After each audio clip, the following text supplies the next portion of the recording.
This is the September 12th, 2023 regular meeting of the Chatham County-Savannah Metropolitan Planning Commission. The board consists of Mr. Dwayne Stevens, Chairman, Mr. Travis Coles, Vice Chairman, Mr. Tom Wildwoody, Secretary, Miss Elizabeth Epstein, Treasurer.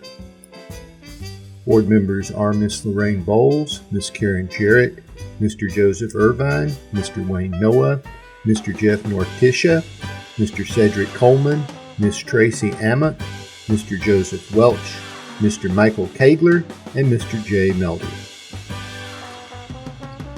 The MPC Executive Director is Melanie Wilson.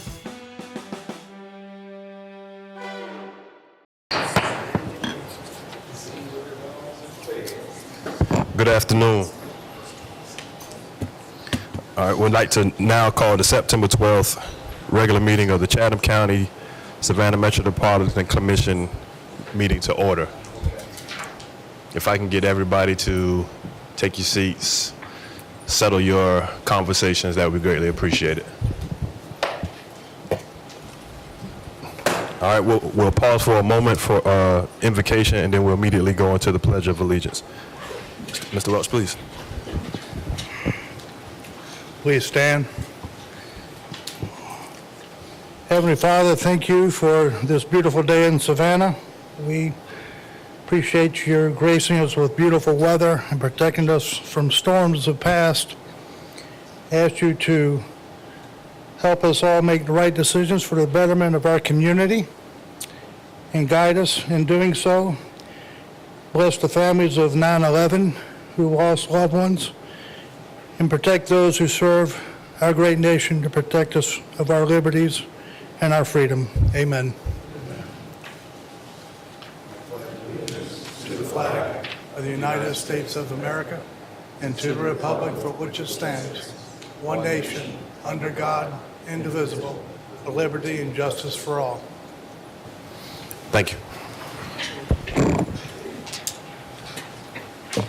Okay. For staff, petitioners, and members of the public who are participating, our procedures will be as follows. The agenda is broken down into several parts. First, there are notices, proclamations, and acknowledgments. Next, the consent agenda, which consists of items for which the applicant is in agreement with the staff recommendation and there are no known objections.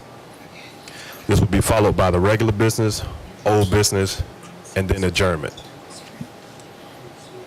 For each agenda item on the regular business, the staff will make a presentation. The staff presentation will be followed by a presentation by the petitioner should they elect to do so. The petitioner will be allotted a time frame of no more than 20 minutes. The board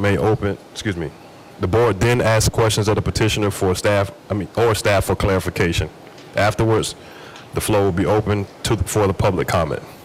If you wish to comment on the item that the board is considering at that time, members of the public that are in person must fill out a speaker card and give it to staff. Let me reiterate, if you wish to comment on any of the items, please make sure that you fill out a speaker card and hand it to staff prior to that item being considered. If you are participating virtually, use the raise your hand feature on your screen. Do not use the feature until the item you want to comment on is being considered. At the appropriate time, you'll be recognized and the staff will unmute your microphone. And we also ask that you unmute your microphone. At the end of your allotted time, as determined by the chair, your microphone will be muted and the chair will recognize the next speaker. The total public comment time will be equivalent to the petitioner's presentation time. Therefore, it is important that you use the raise your hand feature during the hearing on that item if you want to speak on a petition. Once the floor is closed for public comment on a petition, no additional public speakers will be allowed. If you're not certain you want to speak, still use the raise your hand feature or submit your speaker card, and you will have the option to decline when your name is called. After the public comment, the petitioner will have the opportunity for rebuttal and then additional needed questions by the board. Finally, the board will take action.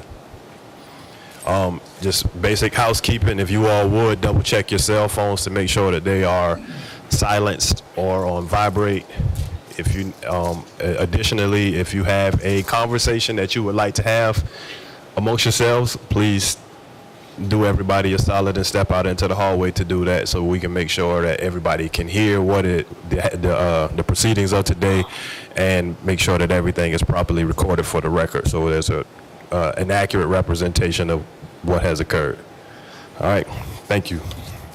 So we move into the approval of the agenda. Do I have a motion? Cole, so moved. Noah, second. Yep. We'll take a voice vote. All in favor? Any opposed? All right. Motion is carried and the agenda is approved. Now we move on to notices and proclamations, and there are a couple. Number one, we held a personnel committee meeting today at 11 in the Jerry Serency conference room here at 112 East State Street. There were no noteworthy occurrences. No actions were taken. What's that?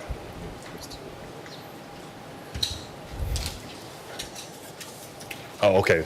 My apologies. Let me look at it. All right. So in there was we made a couple of revisions to the process for reimbursement and relocation expenses. And that has been reviewed, and no issue was taken with the executive committee, so that change has been implemented. Ms. Wilson, you have something? That's correct. I basically was going to say that the committee met and voted on supporting the changes with regards to relocation expenses, as well as in reimbursement, as well as memos and last day of employment criteria. Okay, thank you. All right, so that brings us to the next item. That is, we also had a finance committee meeting at 11:30 a.m. in the Jerry Serency conference room here at 112 East State. And Ms. Epstein, would you like to report out?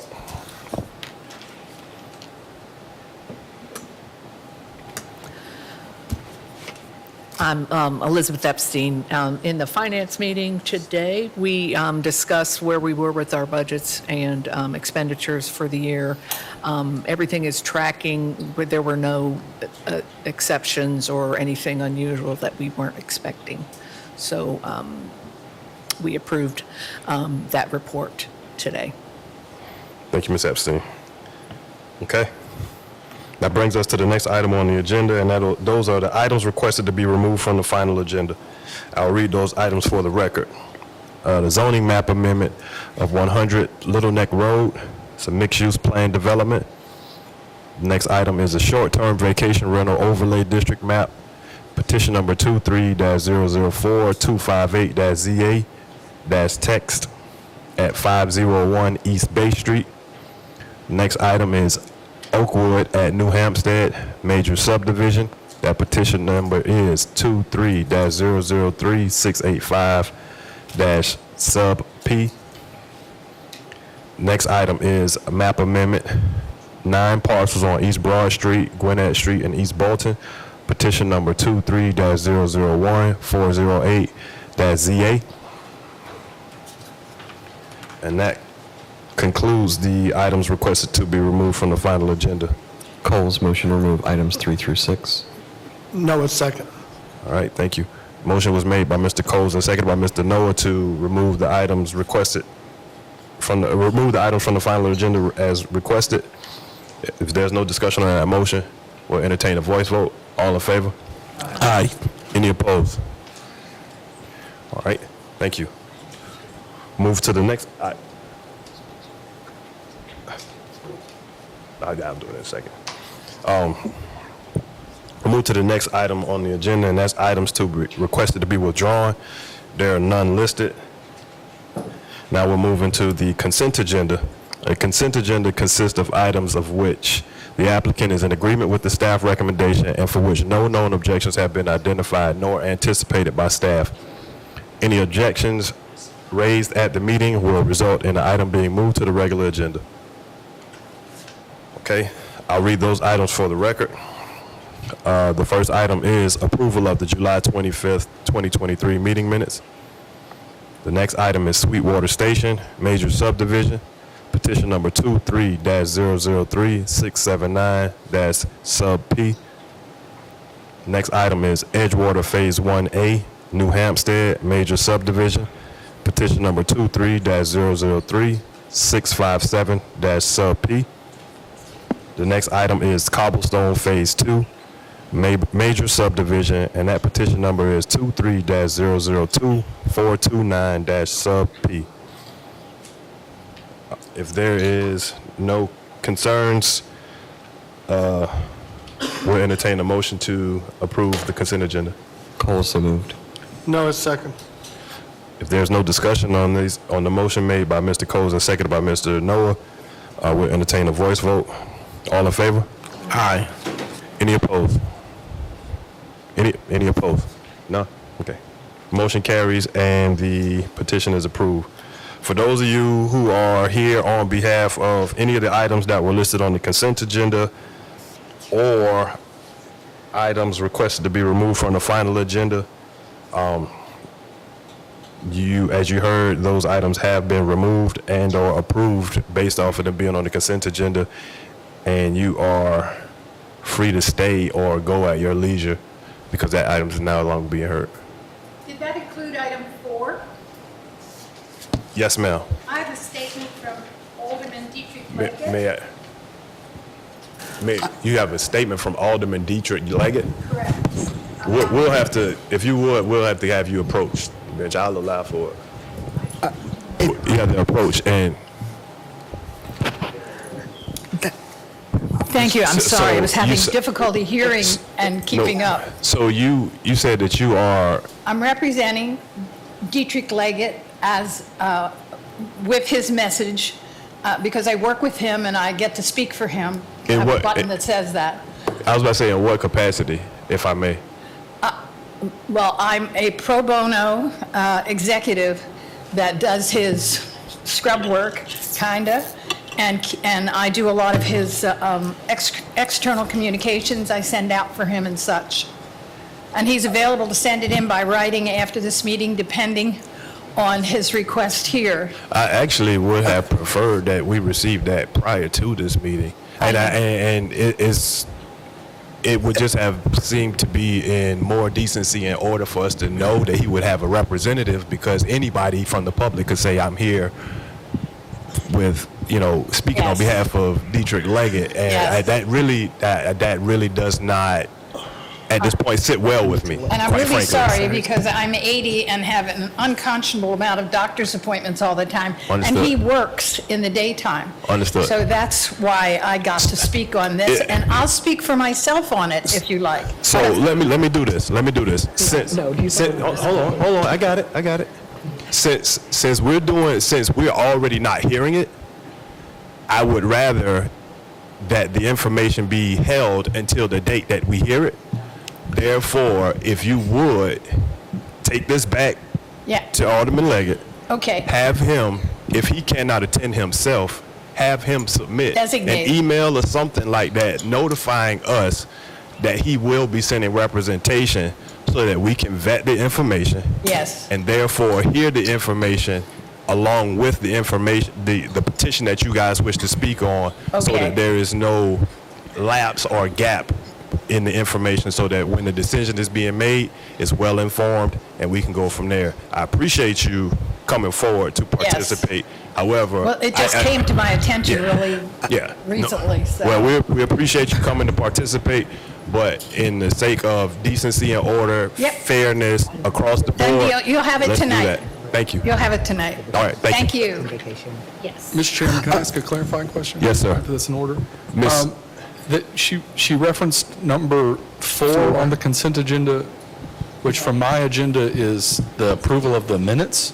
You got to refresh. Did you Okay. refresh on the screen? Yeah, refresh on the screen. Sorry about that. No worries. Mr. Chairman, if I may, I just want to make it clear to the people that might be here that the short-term vacation rental overlay, that was continued until October the 17th. So I wanted to give you a date that item was continued to, so that you know that there's a date certain. Okay. Thank you. Please make note accordingly, and if you're here for a short-term rental, October 17th is your target date as of right now. All right, thank you. Thank you. Okay, so we'll move into our regular agenda. No, excuse me, I skipped one. The next item on the agenda was old business. There's none listed, so that brings us to our regular agenda. And the first item on that in our regular agenda is the amendment to an approved general development master plan, petition number 23-07657-site at 703 Louisville Road. Mr. Morrow.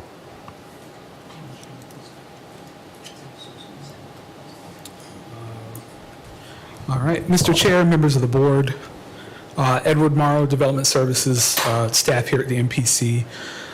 So the present request before you is coming up again. It's a request on behalf of Brad Grant and SCAD for the purpose of amending an approved general development master plan for the site at 703 Louisville Road. The revised plan would allow the construction of 220 student housing units on the subject property, and it would preserve the unlisted historic freight depot head house, which was built by the Seaboard Railroad Company in 1929. The subject parcel was rezoned in 2019. At that time, staff suggested that it be approved under the unusual and extraordinary conditions provision of the ordinance, which in essence required that a general development plan be brought before and approved by this commission so as to have some assurances as to the nature of development that would occur on the site. And so this is the circumstance that brings us here today. There is an approved general development master plan, and the petitioner is requesting to amend that plan. What you see on your screen right now are the conditions that were originally placed by the Savannah City Council back at that time in 2019. There were 6 conditions. I'm sorry, I'm going to stop bouncing them around for you in just a second. Okay. There was a required unit mix, which said that there would be 26 3-bedroom units, 102 2-bedroom units, and 76 1-bedroom units, as well as 51 studios.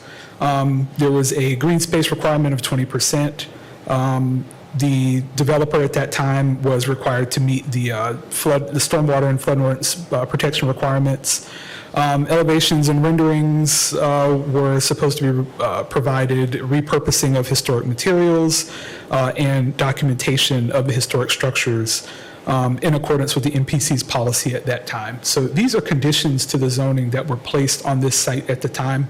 Right now, the only thing that would be permissible in order for a developer to achieve or receive building permits would be to request building of this specific thing as the City Council placed these requirements. And so today, SCAD has brought back a revised general development plan that is more or less consistent with the proposal that is in place. However, it is geared towards student housing. And so the petitioner is proposing to place 220 units across 2 buildings in a slightly different configuration. There would be approximately 110 units in one building and 110 in another, with a mixture of 2-bedroom suites, 2-bedroom apartments, 4-bedroom apartments, and studio units. Each building would feature its own above-ground parking. And the proposed site plan would also preserve the historic head house on the site, but they would be required to move it in accordance with the previously placed conditions that were put by the City Council. The site is about 2.56 acres. And surrounding, it already has DX zoning. Again, this is more or less consistent with what's already there. And this would close what is currently kind of a small gap between existing SCAD housing developments that are already surrounding.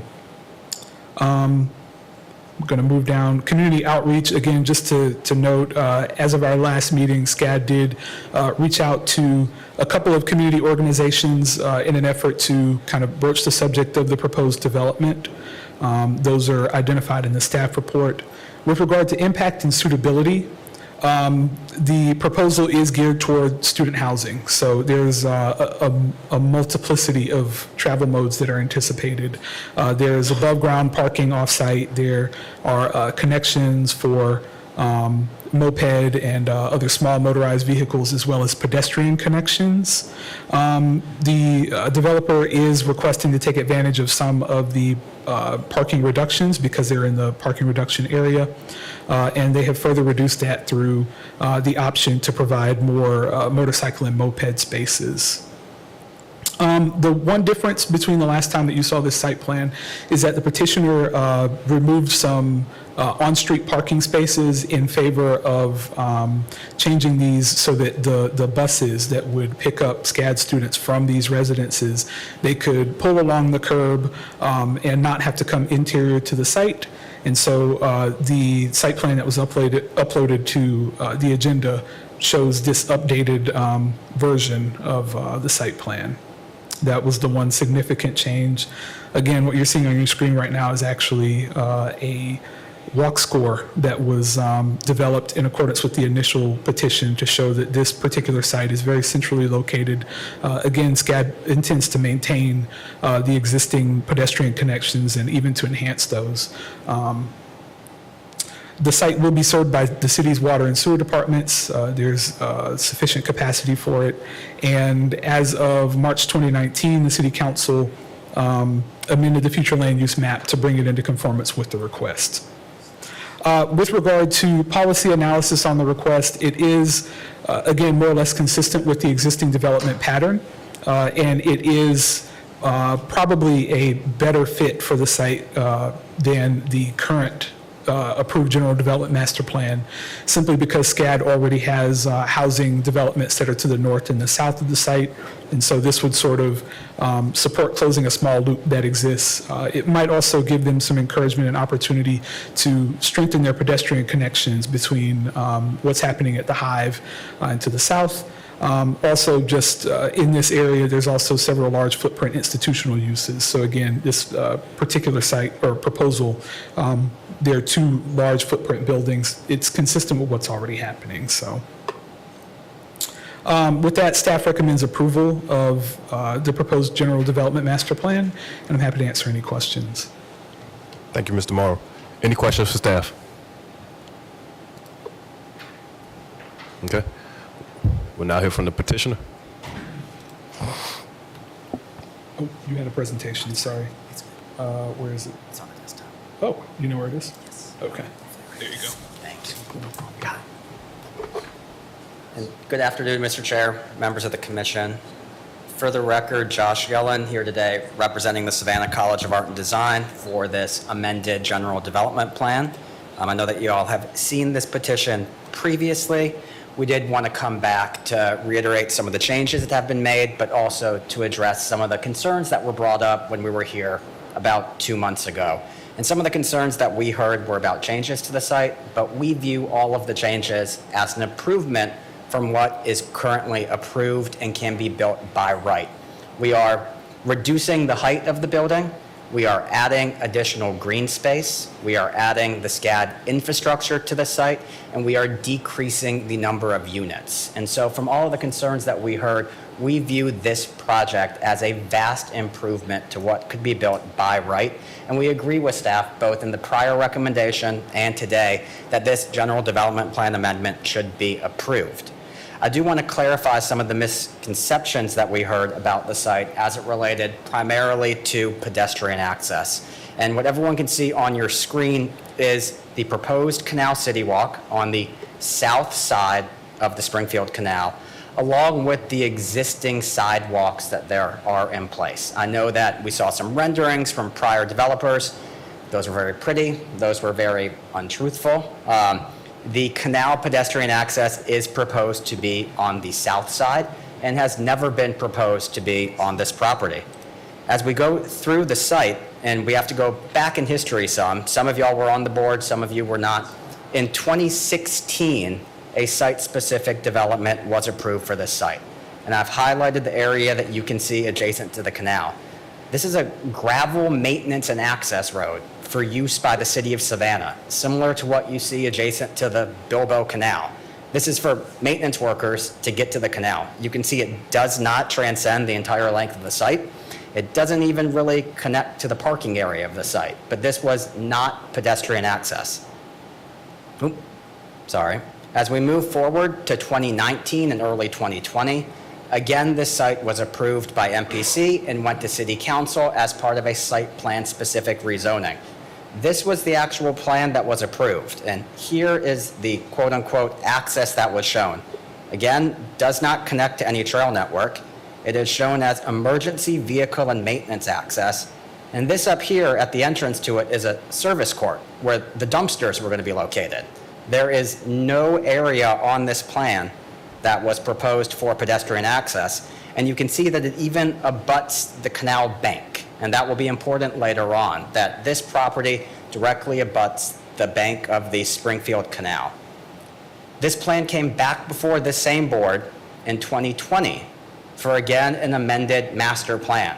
It was approved 9-0, and it was approved by this board, again, without pedestrian access.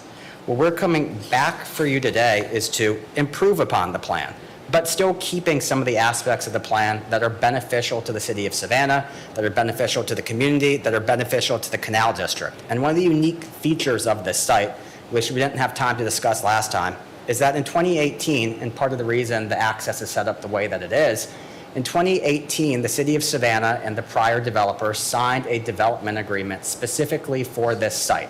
At that time, the access was moved to the south side for the canal plan, and in return, this developer, and SCAD as successor in interest, if this plan goes forward, committed to spend at least $1.5 million to reinforce the canal banks.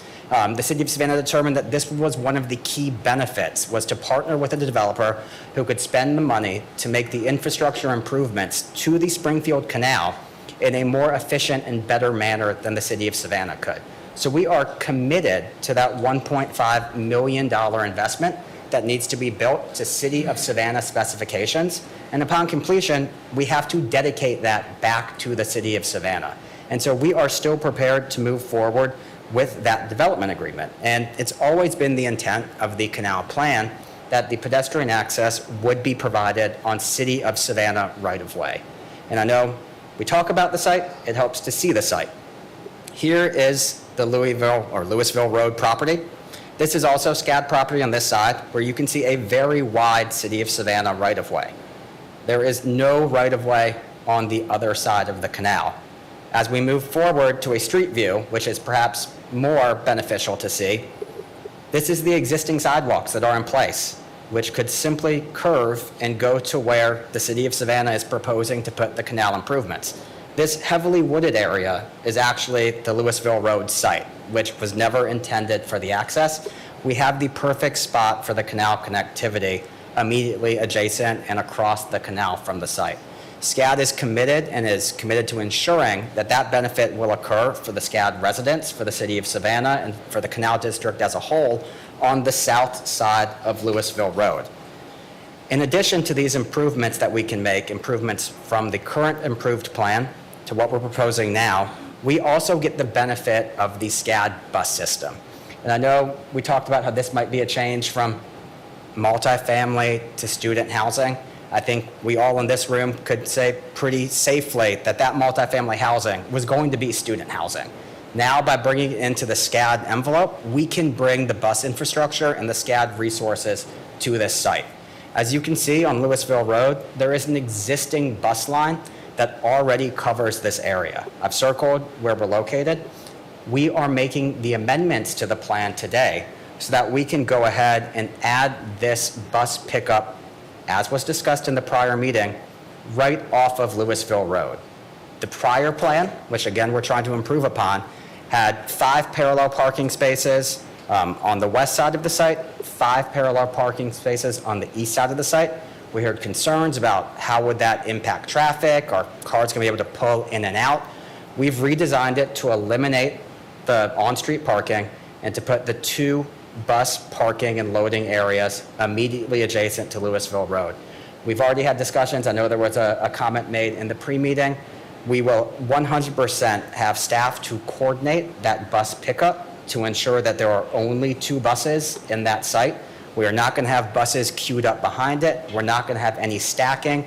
We know that there's right-of-way improvements coming to this area, but we don't want to cause any problems, particularly with our students who are trying to get to class in a timely manner. We want it to be as efficient and as smooth as possible. And so we've made these changes based upon some of the comments and concerns that we heard last time. Additionally, some of the items that we would like to address, which maybe were brushed aside from the prior hearing, is the actual condition of the site. And so we've already discussed the $1.5 million investment that SCAD will be making to improve the canal. Additionally, it needs to be said that this site is heavily contaminated.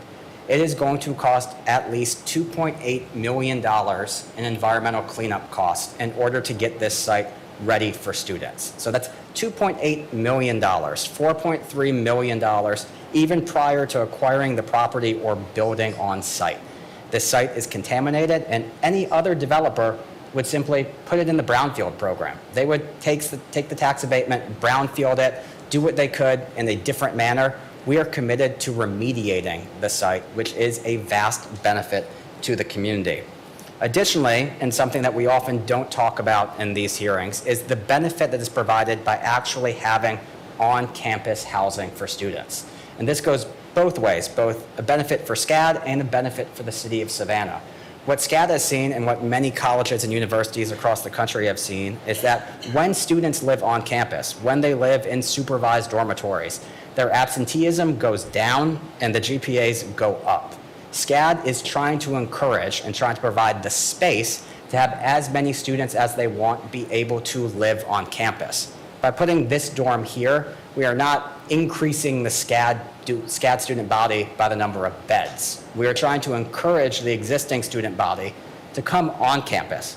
They get the benefit. The city of Savannah also gets the benefit of freeing up much needed multifamily rentals in the downtown area. If we can provide more housing on campus, there is less of a demand on our downtown area for student housing.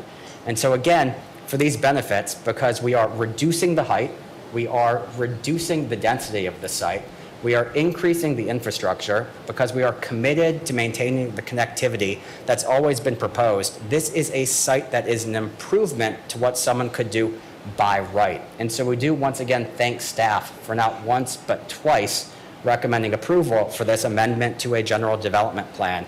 And we respectfully request that you approve of the same. And I'm happy to answer any questions that y'all may have. Thank you, Mr. Yellen. Any questions for the petitioner? Mr. Melder. Thank you. Mr. Yellen, when you mentioned that SCAD would be willing to support the city with a walkway on the south bank of the Springfield Canal, can you provide some insight into what support means there? Well, as you know, we have the existing development agreement that's in place. And I know that SCAD, based upon the proximity... Well, there's a development agreement in place with the prior developer. Correct. And so we have, and I'm going to the map now, we have existing SCAD housing here, SCAD housing here, SCAD housing here. We would like to work with the city of Savannah, obviously, to ensuring that the canal connectivity that is proposed, obviously that it benefits the residents of this area, which we know are existing SCAD students. And so this is already City of Savannah right-of-way. We Yes, are sir. not protesting any sort of improvements on that area, but whatever we can do to assist in the facilitation of that. So is support there more than not protesting? No, sir. I mean, once the plans become readily available from the city, I think we would like to have that dialogue with the City of Savannah as to this access, whether it's going to be sidewalks, whether it's bikes, whether it's running trails. We want to be a part, we already are a part of this Canal District community and would like to remain a part of it going forward. Okay. Has the petitioner done any outreach to the Savannah-Ogeechee Canal Society? Yes, sir. There have been multiple phone calls and emails that have been made. They were still coordinating that. This process started even prior to the last meeting. I think there were some travel schedules and scheduling conflicts, but that outreach has been made and there was correspondence as well.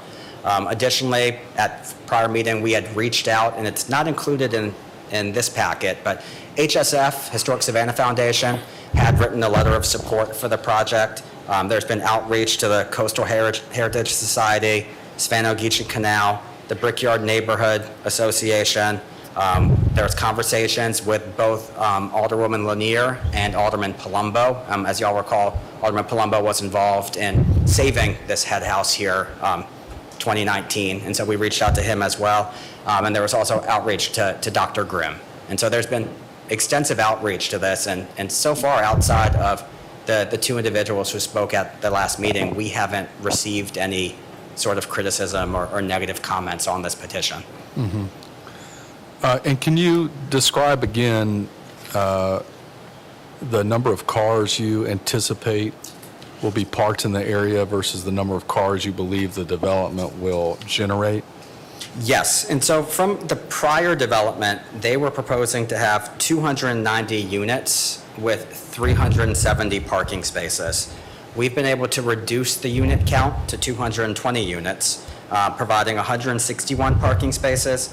We know that SCAD students are not your standard multifamily residents, and so we have the required amount of parking plus 130 bike spaces, 60 moped spaces, and the two off/on-street bus pull-ins. From the traffic engineering standpoint, the dormitory use itself generates far less traffic than multifamily. When you plug it into your calculators, the multifamily is looking at this as being a 4-person family unit, you know, going to work, going to the grocery store, coming home, going out and back. Dormitories obviously don't have the same schedules, and that reduction in the traffic impact generated for dormitories additionally does not include existing bus systems that SCAD has. SCAD moves upwards of 50,000 people a day when they are in session. They move more people than CAT does on a daily basis, and so it is an efficient system, and it allows for the opportunities for us to take advantage of the scale and the infrastructure that's already in place to ensure that the traffic impact that we generate will be less than what a multifamily developer could do right now by right. And this is 220 units. Correct. And this is a dorm, so I'm imagining a single bed. It depends on How the many layout. single beds? Do you have? Sorry. 800 beds. 800 beds? How Yes, many sir. parking spots? 161 parking spaces, 130 bike spaces, 60 moped spaces, and 2 buses. This site is within the parking reduction area, and so the way the parking calculations work for this area is that you're not looking at the number of units, you look at the number of beds. And so the requirement under the city ordinance is 1 space per 4 beds, but because we're in the parking reduction area, which was approved as part of NUZO, that we don't want to encourage as much automobile traffic, there's a 50% reduction for the dormitories in this area. And that's pretty much across the board for any dormitory that's built within the downtown or Victorian districts, that 50% reduction applies. And so this site, as currently proposed, is more than adequately parked. Can you tell me about the experience at the Hive? How many beds are at the Hive? That is going to be a question that I unfortunately cannot. 2,032 beds. How many are at the Hive. parking spaces are at the Hive? 1,000, and I believe they have excess spaces there. How much excess space? More than one deck is So completely I'm open. going off my mental math here, and work with me. So the Hive has 1,000 beds, no, 2,000 beds and 1,000 parking spots. The Gateway project will have 800 beds and 130 parking spots? 161. 161 parking Plus spots. moped plus bicycle. Okay. Has SCAD done that parking analysis internally to understand that that's enough to be on site? If you've got one deck of the, how many parking spots does one deck equate? Roughly 20%. 20%. Yep. So that's 250 parking spots that at the Hive go unparked every night? Correct. So if every bed, you've got a parking spot for half, and then a quarter goes, this is getting into math that I don't understand, but 3/8, I would imagine, is the number of parking spots to beds that works at the Hive. And I believe from the parking calculations last time, it's roughly 20%. 20% of students have cars overall, based on, right. I think it's more probably illustrative to go off the Hive, considering if there are 2,000 beds there, a little over 1,000 parking spaces, and every night a quarter of those parking spaces go unparked. Well, right? Correct. The Hive was approved under the old zoning ordinance, and this is under the new zoning ordinance. We think for both sites, we are providing excess parking, but the difference in the math, it's not necessarily a straight line comparison because the parking requirements were different pre-2019 when the Hive was built. I think what the community probably is looking for more than the math around parking is that because, and I don't disagree that with staff's projection that because of where this property is located, it makes a lot of sense for SCAD to be there, considering that it has SCAD housing to the south and SCAD housing to the north. What I think the community really is kind of interested in knowing is that SCAD has a plan for parking. And that excess parking, do we know that the 250 spots go unparked at the deck at Housing on the Hive because they're parking in other spaces downtown? Or do we know that that's just the need, and SCAD will be able to accommodate all of the student and staff parking needs on site versus that parking being more demand on street parking adjacent to these properties? Understood. And over here, at least, there is no on-street parking. And so if any of the residents would like to park in any of these facilities, pretty much in the entire area that is surrounding Louisville and Boundary Street, there is no existing on-street parking. And so we know for certain that if kids are parking, they're parking in the SCAD-provided spaces. And for the most part, when given that opportunity, they are not looking to park in city spaces and pay the meters and then have to walk a long distance to where they're actually residing.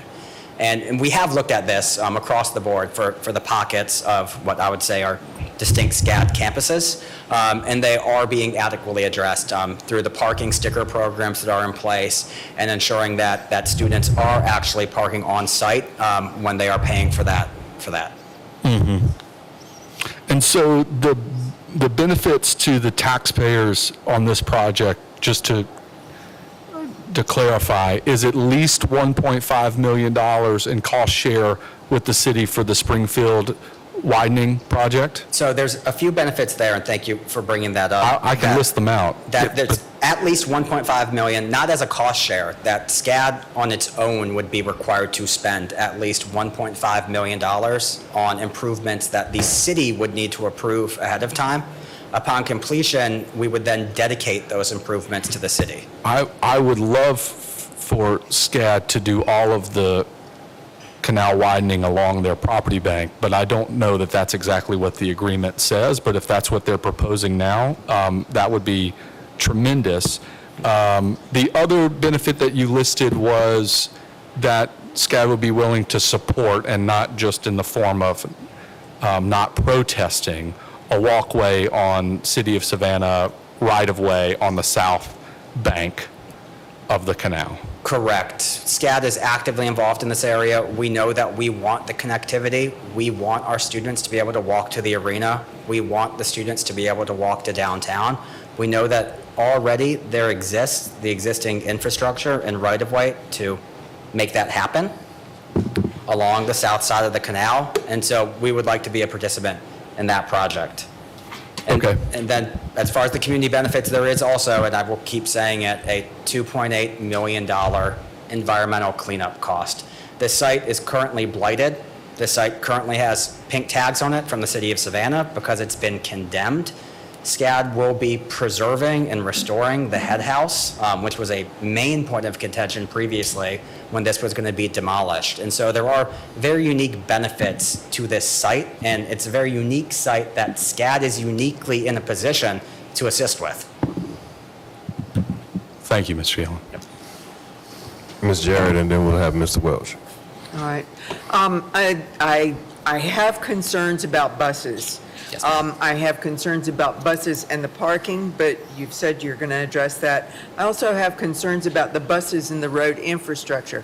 How much is it going to cost for the city of Savannah to repair the roads that get damaged by the buses? The roads and the inlets as they drive around the corners and their back wheels hit the inlets and break them? And yes, ma'am. And my understanding of how this is operating currently is that we're not making any proposed increases to the existing bus service. As you can see from this map, this is the actual SCAD. You can track this in real time map for the existing bus routes and the locations of the buses. This is available for all of their students to use. So Louisville Road is already utilized. I think the green and purple represent two different, the green line and the purple line. So it's existing 2 lines of SCAD bus traffic already going down Louisville Road. An important point to mention is that there's an existing turnaround here that is off-site on private property that does not impact any sort of 3-point turn in the middle of what we know is a busy street. They have already negotiated to have this so there can be a facilitation of the traffic to turn around. This is in place already as of today in 2023 and is not contingent upon this development. But part of the reason for targeting this site in this location is because that infrastructure already exists. And so the buses are going down that area. Okay. But happy to coordinate. Obviously, we know the city is making right-of-way improvements, planning to make right-of-way improvements on Louisville Road, planning to increase that connectivity as it relates to Louisville and Boundary. We know that there's an impact there. We know there's changes coming there. And again, we think that we're in the best position to help One more kind of question facilitate for you. that. Yes, ma'am. How much property tax will the city lose by taking this off the rolls?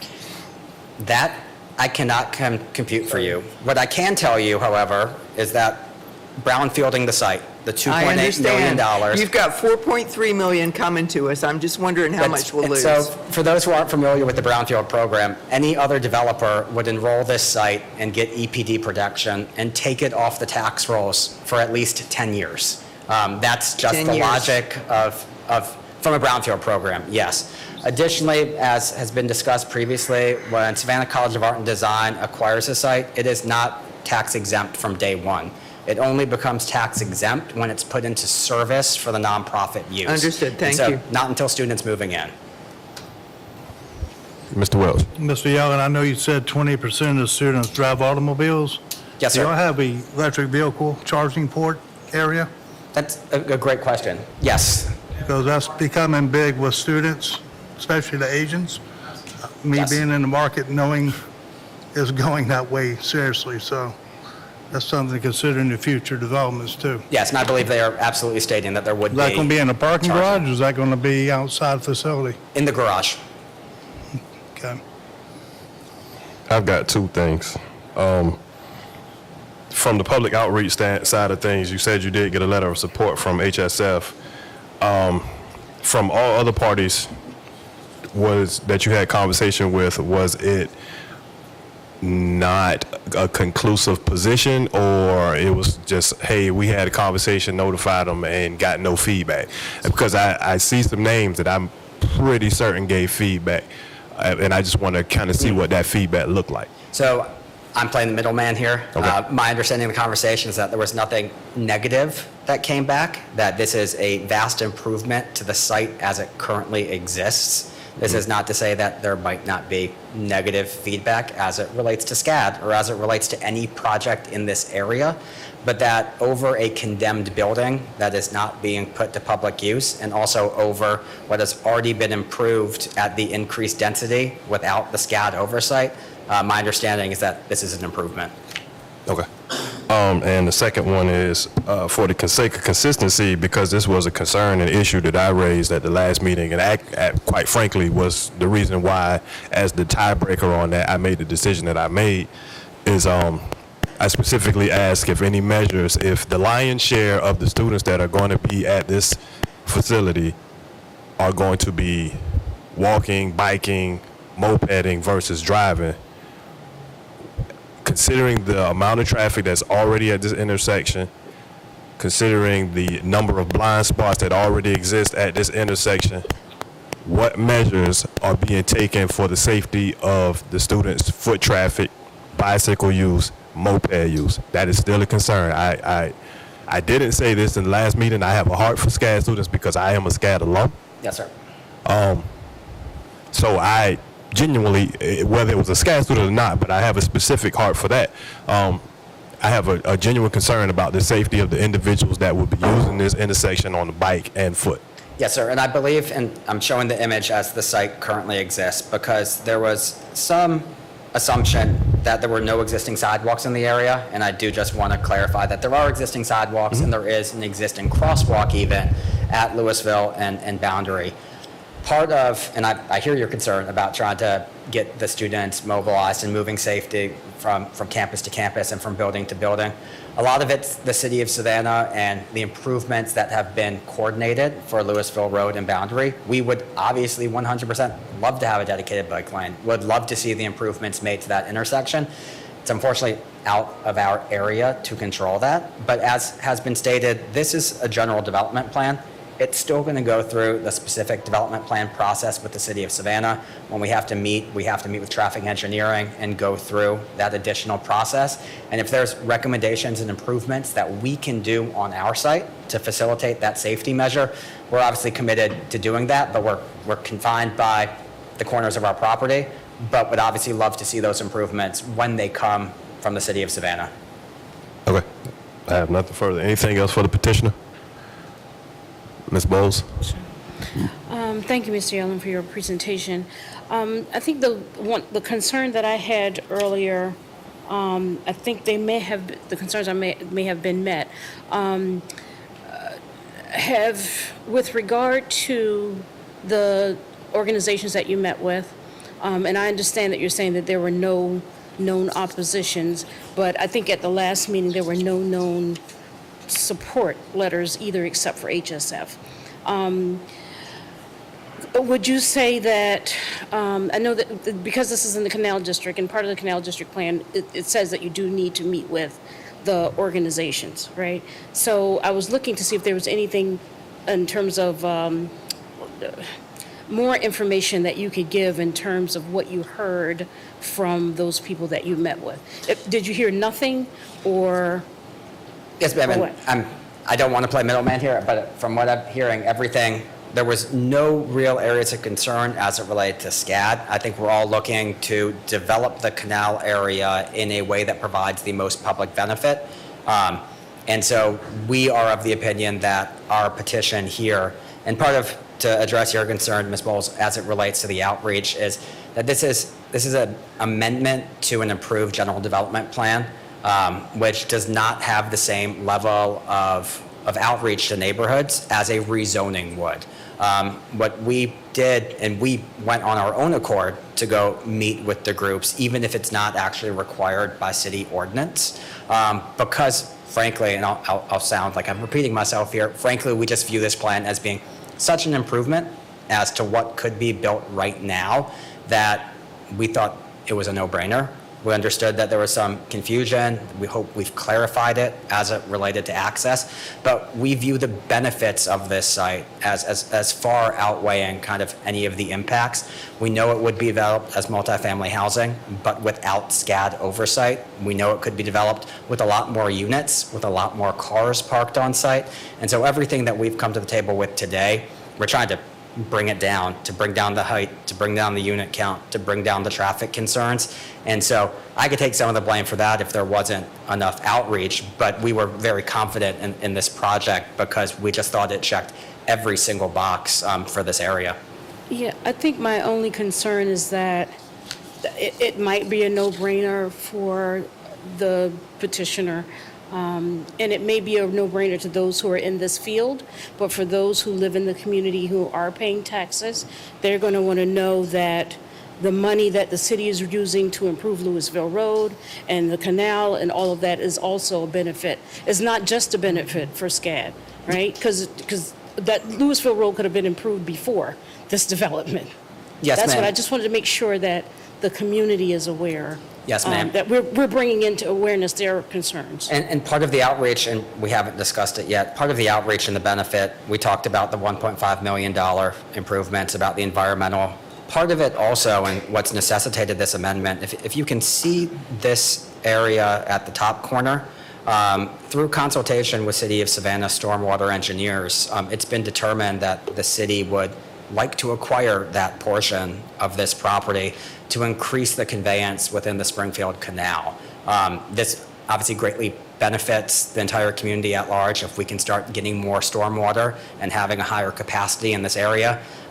Like you said, not something that we talk about and that people readily understand, but I think everyone on this board can understand that widening the canal greatly improves the stormwater capacity for this entire area, even if it's bigger than what we can see on this overlay. Okay. I may have missed it. Did you say that you were donating that section or the city was purchasing it? Yeah, that's part of the development agreement we're negotiating. Yeah, he said part of the development agreement. Can you directly repeat that so that it makes sure, because technically we should have had him come speak, but since you're the representative, can you just Yes, he said reiterate? that is part of the development agreement being negotiated with the City of Savannah, is for that portion of the property at the northeast corner to be dedicated for stormwater. Thank you, Mr. Yeller. And I'll just say one last thing for the record. You guys have clearly stated that SCAD is willing to work with the city on, well, support. And I just want to I know it's a highly political situation, but I really, really want to drive home the importance of being very collaborative in this effort to make sure that it does indeed benefit all parties and something strong can actually happen right there. Like I'm just encouraging high participation opposed to minimal and saying, okay, we've taken it and we've given an inch. Yes. And I mean that on both sides of the fence. Like, I don't care. I mean, hey, I really want to encourage some true participation because, quite frankly, that is what the contention that happens, and that is the contention that the community pushes forward. It's imperative that the community see SCAD and the city playing well together in the sandbox. Yes, sir. Yes. I just wanted to state that for the record. Yes. Anything else for the petitioner? Yeah. No, we got to do public. Thank you, Mr. Yeller. Oh, I have Oh, one more. you have one more, Miss? I apologize. I just took a quick look.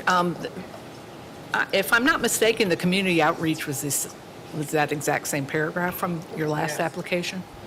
So I thought we had requested some additional outreach? I don't believe that was a request from the prior meeting.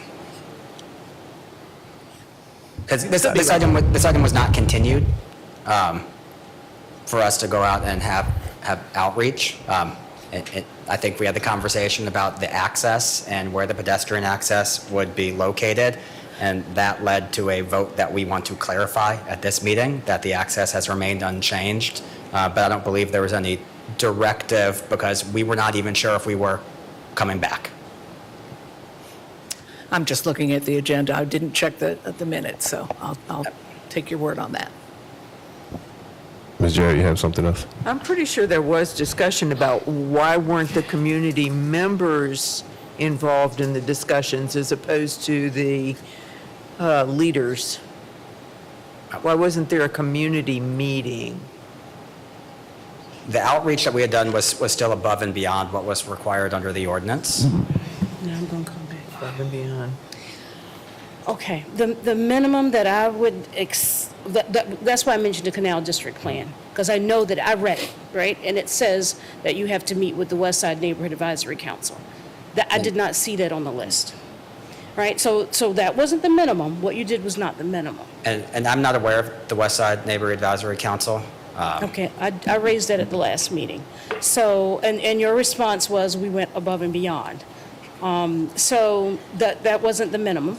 Well, I mean, I will say, for our defense, the Canal District Master Plan is true. It's a hypothetical master plan.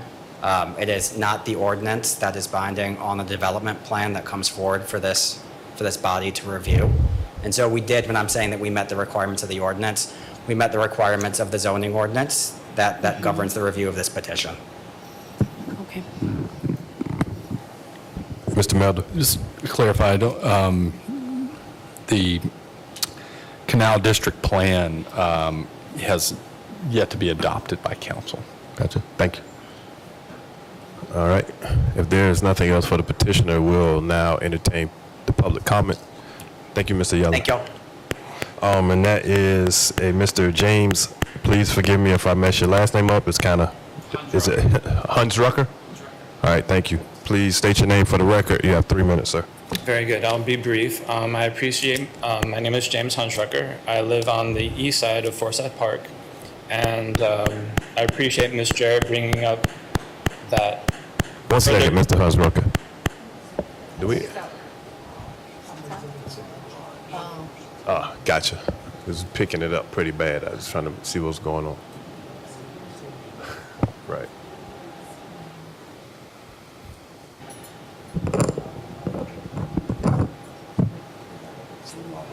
And we'll see. Well, I'm not exactly sure.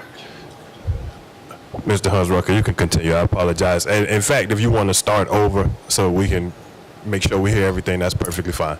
Very good. My name is Jim Hunschrucker. I live on the east side of Forsyth Park, right close to the Chatham House and Deloitte Foundry. And this past year has been an event of a lot of SCAD buses throughout the neighborhood. And they do park on Abercorn Street, far away from that location, their locations. They're also parking in Kroger parking lot, Habersham Street. They park on the 200 block of Huntington Street across from the Chatham. So they do tend to stack their buses in different locations. So it would be beneficial for this neighborhood to either restrict it to just 2 buses, if that's the requirement, or the buses not be allowed to stack. They have to move on. I'm not sure how many bus routes are on my location. I counted maybe 3 from the drawing. So this looks to have 2 bus routes. And I'm not sure how many students live at Chatham Apartments, but 800 beds is quite a lot of beds. So that's about all I have to add. Thank you, Mr. Hans Rucker. Thank you. Would petitioner like to respond to public comment? Oh, well, first of all, is there any more public comment? None online? And none here. Okay. Mr. Yeller. And I was just confirming with the SCAD representatives here that for this site, as we've currently designed it with the bus pull-in, that our 100% goal, this is obviously very different than Abercorn Street, which has the existing on-street parking where spaces are available. Here, if these buses are in Louisville Road, they are blocking traffic, and we are 100% committed to having staff out there to ensure that there are only the 2 buses within the 2 bus stalls, and that there are no buses waiting to queue up behind them. So Yeah. we can commit to coordinating that. Okay, cool. Because I think that was his biggest concern is if they get delayed, those 2 buses, where are they queuing? Because they will queue, but the question is where. Correct. And so what we had shown previously is that there's that turnaround further down Louisville. You mean down at the film building? Yes, Okay. and they can queue there. Okay. All right. If there is nothing further, we'll close the floor from the public and we'll entertain a motion. Mr. Chairman, Mr. I'd Miller. like to move that we approve staff's recommendation for approval of this item. Second. So we got a motion on the floor made by Mr. Melder and seconded by Mr. Welch. Is there any discussion on the motion? And that motion is to approve staff's recommendation. Okay, if there's no discussion, we'll enter a vote. Mr. Welch? Yes. Mr. Wildwoody? Yes. Mr. Notrika? Yes. Mr. Noah? Yes. Mr. Melder? Yes. Ms. Jarrett? Yes. Ms. Epstein? Yes. Mr. Coles? Yes. Mr. Coleman? Yes. Ms. Bowles? Yes. Ms. Amick? Yes. And I too vote yes. Motion carries and the project is approved. Thank you all. All right, we'll move to the next item on the agenda.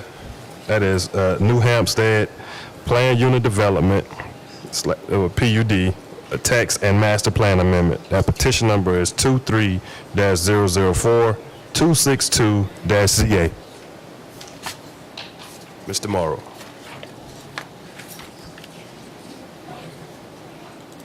That's blank. My apologies, Mr. Chair. The first link was blank. No worries. That gives them an opportunity, everything to settle too, so no worries.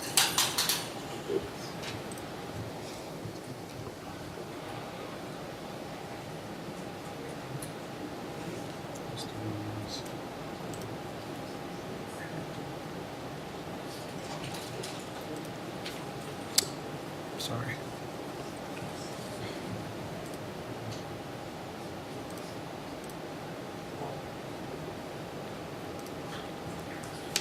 Okay, sorry about that.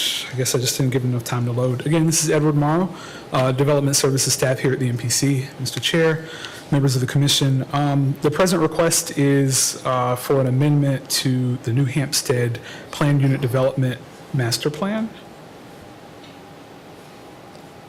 Sorry, I'm distracted because for some reason I can't make this. Hopefully we get the point. I'll just put that there. This is a request to amend the New Hampstead Planned Unit Development.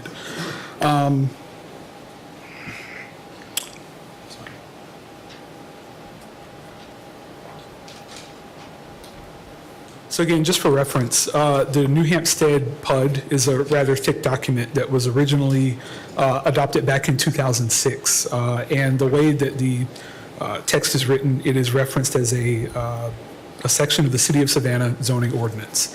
So again, typically these are standalone documents that guide the development on any particular site.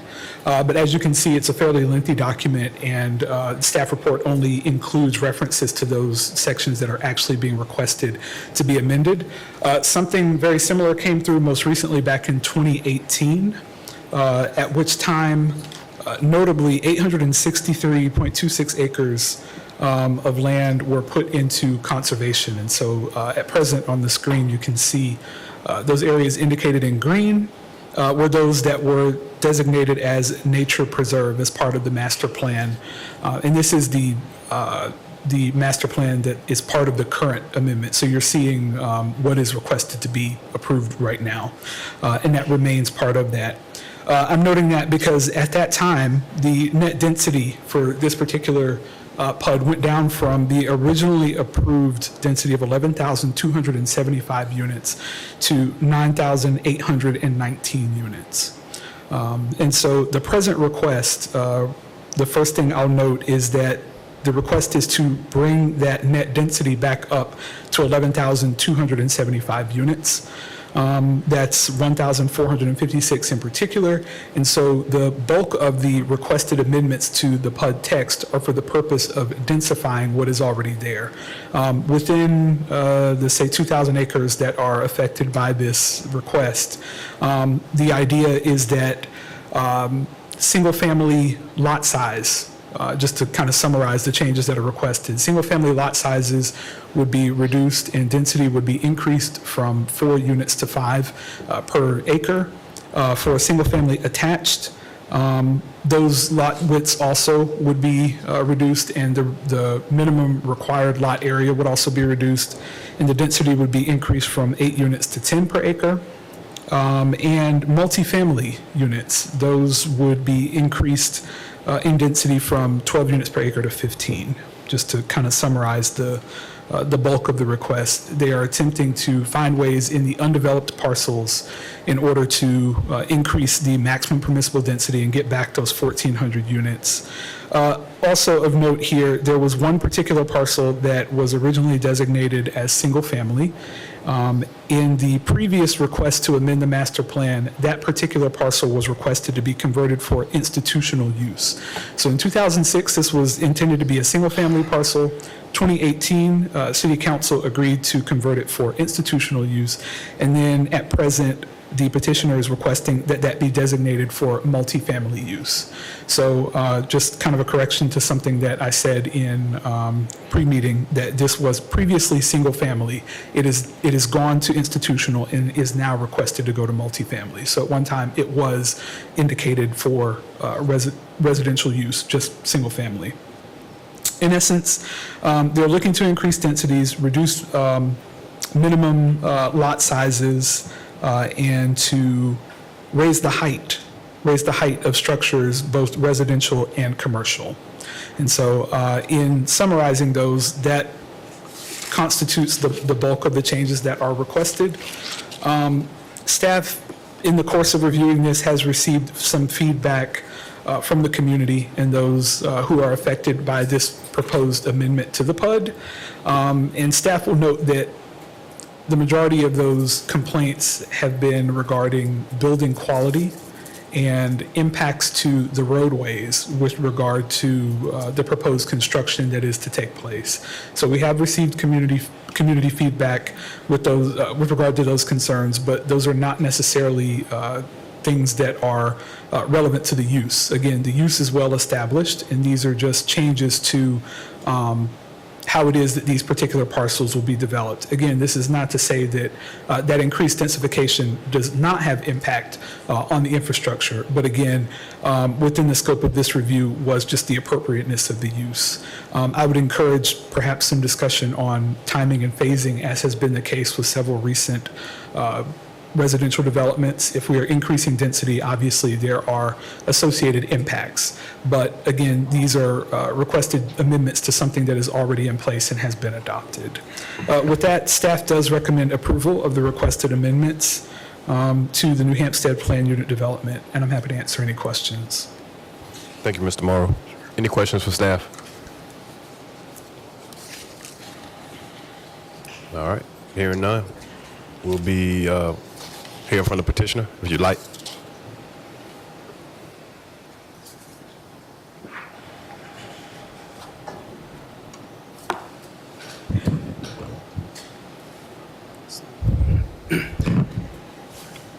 My name's Rob Brannon. I'm an attorney with Bowen Falligant. I represent the petitioner, Jeff Coggin, who is here with me today, and also Julia Rich from my office is here.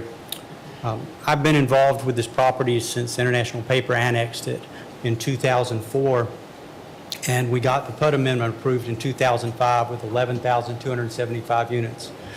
The entire project was master planned at that time for that many units, including the roadways. We have 2-lane roadways out there now, but there's enough room to make them 4-lane roadways. You can see along Little Neck Road and 204, we reserved 100 feet of right-of-way to widen those roadways also. And we're currently in the final stages of a regional traffic study to determine what kind of traffic calming devices will be needed out there, such as traffic lights and traffic circles and that kind of thing, so that we can provide for that. In 2016, my client purchased it, and we put 863 acres into a conservation easement that decreased the density, and that property was donated to the city for a park. And so we've been about 2,000 below what this was master planned for since that time.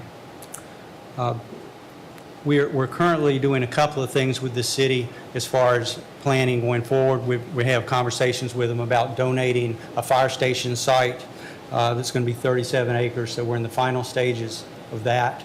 And that site's designed, in addition to the fire station, have an area for affordable housing so that the city can do an affordable housing project there. We're also working on annexing some property, this piece up here. That'll go to the legislature for annexation next year and is intended to be used for some workforce housing. As you know, there's a big housing shortage at this time, so a lot of this is just designed to get our density up to what we need to satisfy some of that housing shortage. And I think that's mostly it. I think Ed took you through the changes, but just to kind of show you on the paper here, this is I-7, which is being changed to multifamily. Are you able to see my arrow on there? Yes, sir, we can. Okay. And then this parcel is the one that is being converted to a village designation, which will give us a little more residential. That was a commercial parcel before. This is the parcel that we're conveying to the city for the fire station site and the affordable housing site. We're talking about increasing the density.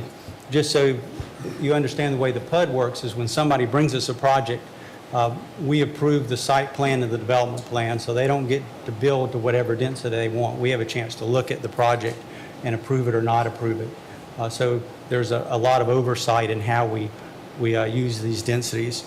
And I think part of some of the lower numbers I know that you had some concerns about as far as lot widths and things like that are related to being able to allow us to have affordable housing projects and workforce housing projects out there on the site. Let's see what we got. There are two types of neighborhoods, residential neighborhoods, a conventional neighborhood, which has the regular 40-foot lots, and then what we call a traditional neighborhood, which is more of a cottage neighborhood, where we have smaller projects, and that's where we would see the smaller lots, the 30-foot lots. The properties that this would apply to are these properties in yellow. Those are the ones we still own that we would be changing to residential. The ones in peach are the multifamily sites that we still own, where we would be increasing the density slightly. I've got Jeff Coggin here, and I wanted to let Jeff just talk about the market a little bit and why we think this is necessary. I'm Jeff Coggin, and I head up Preserve South Holdings and also Argent Land Holdings, and I represent the developer and declarant for New Hampstead. And to follow up on what Rob was talking about, the increase in densities are very critical for us right now. We have a very critical housing shortage out on the I-16 corridor, and with the recent announcement of Hyundai and all the employment coming in, both direct and ancillary, is going to be very substantial. And right now, the only solution for the next probably 5 years with a PUD of this size that has water and sewer is New Hampstead.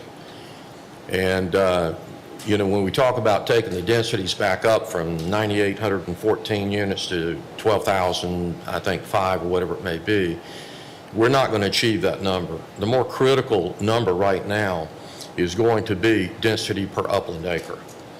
The PUD document is very dated, as you well know. It was originally done in 2006. It's dated.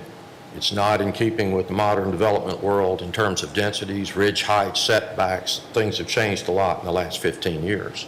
So we're kind of bringing it into the modern world. There's another major impact at New Hampstead, and what happened in 2016 prior to our acquisition of the property is that the wetlands delineation for the balance of the project, that wetlands permit expired, which is, and that should not have been allowed to happen, but that was just prior to our acquisition. What we're finding out now as we go in and delineate parcel by parcel, wetlands are expanded as much as 20% or more. So we're going to lose density. And what we can't afford to do is lose density from 9814 down to, let's say, 8,000 units. So we've had, the more important number here is the density per upland acre, because we will not achieve a yield of 11,250. That is a byproduct of the computation on the index chart, which was the maximum allowable by upland acre by parcel.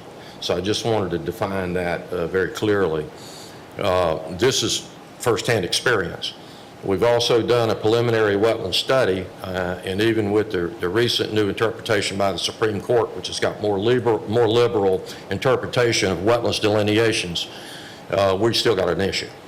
And so we are going to lose significant housing there. A few more things that are important too is that we voluntarily want to incorporate workforce housing and affordable housing into New Hampstead. It wasn't a requirement. It was not mandated. It's not involved in an inclusionary overlay, but we see a critical need for it, particularly with Hyundai coming in producing cars in early 2025. We have at least 3 different sites that we are concentrating on. So when you start looking in terms of the density, the setbacks, and those type things, those are also going to be utilized for affordable housing, probably in the 60% AMI range, and we're going to be looking at workforce housing at a blended rate of 80, 100, and 120%. We're donating a $3 million, on top of 935 acres of green space we've already donated to the city, for $1 love and affection, which will soon be a passive park for the city of Savannah. We have also, we're donating about a $3 million piece of property, which is in process right now, which is 37 acres. We're donating for a city complex, fire, EMS, police, and so forth. And we're working with the city to basically incorporate an affordable housing component on that property. We think that's critical. We also, as Rob stated, we are annexing a piece of property. It was actually it's in Bloomingdale, but was considered part of New Hampstead, parcel 13A. But it's in Bloomingdale. So to get water and sewer and bring it into New Hampstead, we are working on an annexation. But that site is going to be designated strictly for workforce housing and affordable housing. Again, with very easy access from John Carter Road to I-16 and to employment. So these are some of the things that we've done. And as you well know, there is a cost to workforce housing and affordable housing. And the developer can certainly absorb as much as we possibly can. But there, as you well know right now, with concern to city ordinances, there are very few concessions available. So density is really one of the very few offsets that we have to absorb this level of workforce housing and affordable housing. With concern to some of the other things, I think they're incidental. Ridge heights at 38 feet. Everywhere else in the world is 38 feet or 42. Setbacks, we're talking about primarily traditional neighborhood design. We've got projects from Virginia down through Alabama in the coastal region right now, and we build $1 million homes with 10-foot front setbacks and 5-foot rear setbacks right now, and that's traditional neighborhood design. Again, we're trying to bring New Hampstead into the modern world. It's a very, very dated document. Other than that, if I can answer any specific questions that you might have of me, I'd be glad to. Thank you, sir. I have a couple of questions. Well, I want to lead with this. I know that you're just kind of giving us a run on the portfolio and what you guys are capable of doing on some of these lots. I don't think you want to lead with $1 million homes, because that is an issue that we are having, making houses where people can actually afford them. And I don't know a whole lot of Savannah residents that can afford $1 million home with the rates that people are earning, the wages that they're earning. So that was just a little note for yourself. Put the feather in your cap. That's not what we're trying to sell here. We're trying to keep housing as affordable as possible. But don't leave with $1 million. And what we do as a company is that we have to adjust our market and demand. Gotcha. And, so we're going to make it as affordable as we possibly can. Okay. $1 million homes, I doubt seriously you'll ever see that in New Hampstead. That is in a very different market in Virginia. Good to know. Okay. Of those 30-foot width lots, what's the depth? What's that? The lot, Mr. Brandon mentioned a 30-foot wide lot that you guys were looking at from increasing the density. What does that depth look like? You're looking at probably, the most you could probably get would be in the range, and that's detached. You might get 6 units an acre in that range if you're lucky. No, I'm saying what's the depth of the lot? If you're saying you got a 30-foot lot, how deep is that? Typically 90 to 100. 90 to 100, yeah, okay. Yeah. And you said those are single-family detached, correct? That is correct. Okay. And those dimensions are primarily utilized for traditional neighborhood and affordable housing and workforce housing only. That's a narrow house. That's why I was asking. It's not in the what that depth conventional is. neighborhoods out there at all. Yeah, because that's going to drop you down to a 20-foot. If you got a 5-foot on either side, you got a 20-foot frontage of that house. That's a narrow, deep house. So I just wanted to be clear and let the board know and let the board be clear on what that's going to even look like. And I raised that question primarily because I know that there are quite a few developers in town that are hoping and trying to figure out how to use a 30-foot wide lot. Yeah. And it's really kind of been deemed substandard because trying to accommodate that type of program in that width is very challenging. It's very challenging. It's very challenging. So I wanted everybody to kind of be clear on what that even looks like and kind of, number one, see what the feasibility is here, but also if it is something that's successful, it's something that could potentially be explored throughout where there are other 30-foot lots with the 5-foot setbacks that reduces you down to a 20-foot frontage. But that's all I have. Chairman, Yes, sir. I just have a comment to go off of what you just said. Most lots in the downtown area, in the wards, they are 30-foot lots. Okay. But most of them are 100-foot in depth with a lane, and they also, to my knowledge, have 0 side yard setbacks. Correct. Many of them. So it's a totally different product than what we're probably accustomed to around Chatham County. And that's really my point, because I'm not talking downtown. This is a space that I deal in. I've had clients that have come to me with 30-foot wide lots, and I'm like, it's a trick. And if we are even able to do anything, which it typically results in some consolidation of lots or something else, a combination of lots or something, because you might not have that 100-foot depth, and you most certainly don't have that lack of 5-foot setback on side yard. So I want to make sure I put this on the table for us to kind of think and mull through. Ms. Amick. Yes. One second. Can I respond to that? Yeah, let me respond. I apologize. Mr. Brandon, go ahead. I was just going to remind the commission, though, that this is a PUD, so people just don't have permission to go build houses on 30-foot lots. They have to bring a site plan to us. They have to show us the elevations. We have to be able to look at it and know that it'll work in the development and that it won't be a hindrance. Yeah, 100%. 100% We do have some agree. approval rights over those lots. It just gives us the ability to do that where it works. 100% agree, but I think it was worth prompting so that the conversation can start, so we understand what that looks like. Because when they come back after for a master plan of a given plot or a given parcel, that's something that we need to be considering. And I just wanted to make sure that was already on y'all's mind, because y'all know and y'all are fully aware that it is going to be raised. But in addition, make sure that the body itself is thinking about it as we move forward before we see what could potentially come from this PUD. Ms. Amick. Tell me about the garages The garage is on specific. on these 30-foot wide lots. Typically, this is going to be rear load, rear alley. 2-car garages? No, you typically would have one in, one out on a 30-foot. It would be very difficult to, and some, I don't know yet, you could have two possibly, but it's unlikely. It's mostly going to be a single garage. So the design here is going to be the rear load with the lane? Correct. That's the only way you can do a 30-foot lot. It's hard to do front load on 30-foot. Otherwise, all you got is just a garage. Oh, one other thing. What you keep mentioning workforce and affordable housing. What does that look like? In terms of AMI? Everything. American mean, area mean income. The way we define it and the way municipalities define it can be different. What we're trying to do is come to an agreement with the city as to what we think it should be. And we feel like that affordable housing should be at 60% AMI.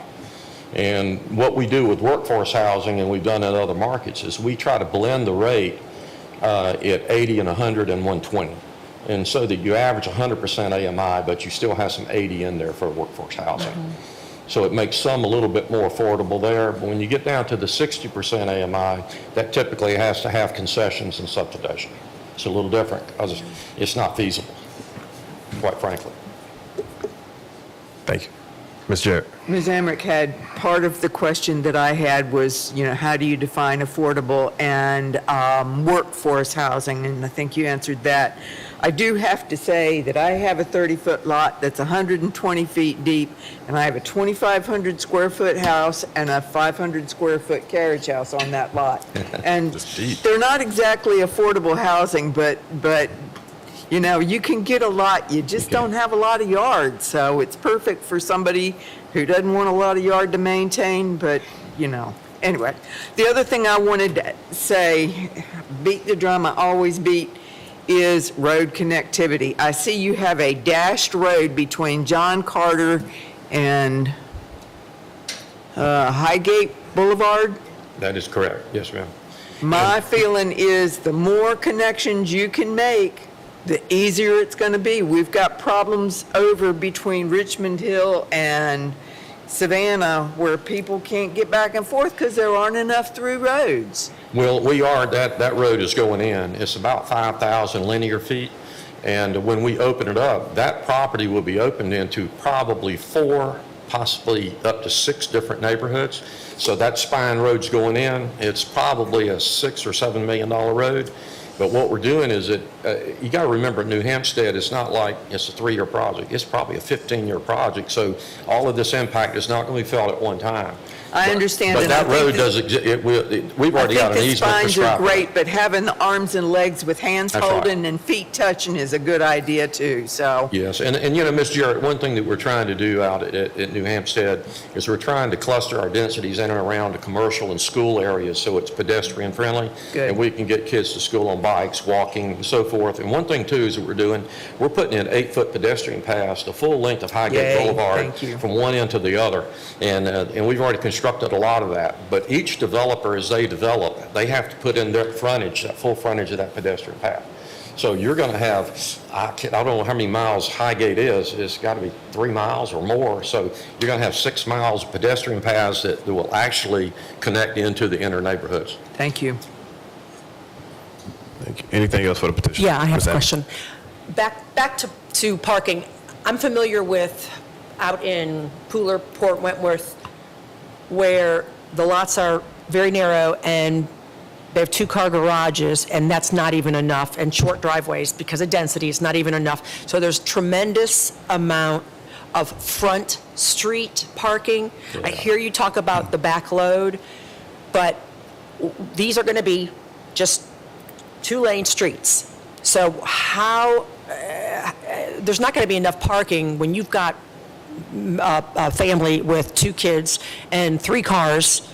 There's not going to be enough parking in the back. So how are you going to prevent parking on the front? And 2 things, you will have probably, in T&D, it's very typical that you would have some street side parking or curbside parking in T&D. That's not uncommon, and the roads are constructed for that. You will have, and when you get down to 30-foot lots, remember, you're not going in and putting in 330-foot lots. You have 30, 40, 50, 50-foot lots and different, combinations thereof. It's not like you're going in and doing a whole neighborhood of 30-foot lots. You are not. But for 30-foot, typically in T&D, it almost dictates you have rear entry, which gets the cars, with exception to visitation, it gets the cars off the road. Because you'll have room in the back for at least 2 cars, 1 in and 1 out, possibly even 2 out, depending on what the product design is. So are you saying then the plan that you're going to have for these communities will be more than just 2 lanes on the front? There will be additional space for street parking? You have to. You literally have to make provision for street side parking. Thank you. And one thing too, what we do is that we have a very stringent DRB, ARB at New Hampstead. And I think Mr. Stevens knows that what we do is we put them through a very stringent review process before we let them submit to MPC for approval. So it goes through us and then it goes to you guys for approval. So every single community out there will have to be approved by you and our DRB. Thank you. Anything else for the petitioner? We appreciate it. We'll now entertain public comment. Do we have any online first? There are like 3 persons raising their hands. The first one is Leslie Pickett.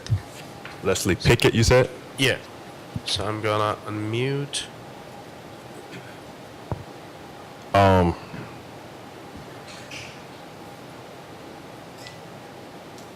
second. Okay. Ms. Pickett, oh, you said Leslie? Leslie. Leslie Pickett, if you would unmute yourself and state your name for the record, you have 3 minutes.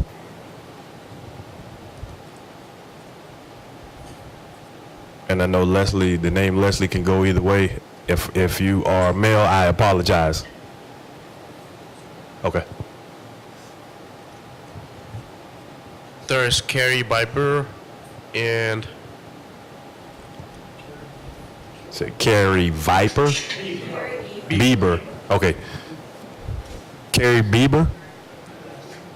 If you would, okay, if you would state your name for the record, and I'm going to ask that everybody in the hearing room please stay quiet because it is a little difficult to hear, and I want to make sure that the comment submitted is afforded the proper opportunity to be heard. Ms. Bieber, if you would state your name for the record, and you have 3 minutes. Okay, thank you. My name is Karen Bieber, and I appreciate you all letting me have the opportunity to speak on this. I do hope that my public comments were received as well, excuse me. I appreciate being able to listen to the questions being posed to the developer and the answers that the developer is giving back to the MPC members. I am disappointed that the public has not had that same opportunity. We have a lot of questions. There are a lot of households out here that are already established.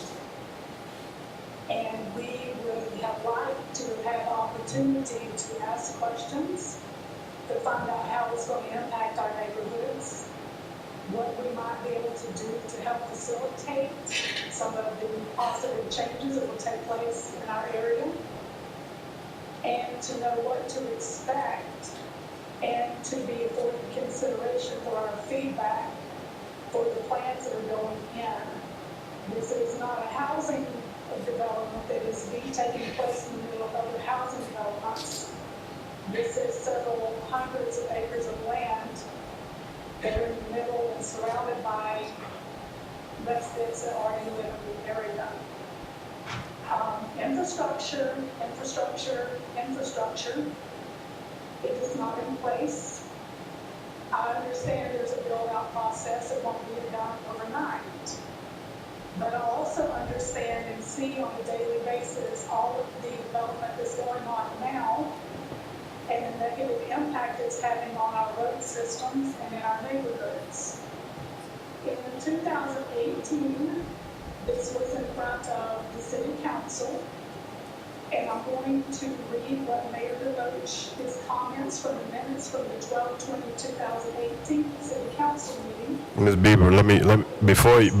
Bieber, before you start reading, I just want to give you a time check and let you know how much time you have left. So if you would, please be judicious and try to come to conclusion. I'll allow for you to read it, and once you finish reading it, I'll allow for you to add one more comment based off of what you read, and I'm going to ask that you wrap so we can get the rest of the public speakers. Is that fair? That's fair. I only have about 5 sentences to read. Okay, sounds good.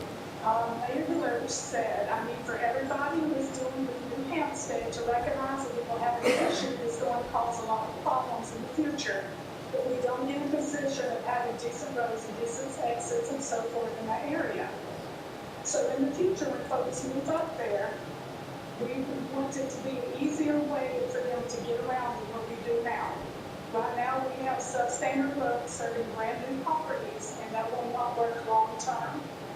Since his quote in December of 2018, nothing out here has been changed with infrastructure. It is declining greatly, and these needs need to be met before more ground is broken out here. I thank you very much for allowing me to comment. Absolutely. Thank you for you submitting. We have one more. Leslie has raised her hand again, and she has joined through another forum. So I will just unmute her again. Okay, Leslie Pickett, if you would, You are being unmuted on this end. We ask that you ensure that you're unmuted on your end so that you still have the opportunity to submit comment. Again, we ask that you state your name for the record, and you have 3 minutes as well. Yes, sir. Thank you. No worries.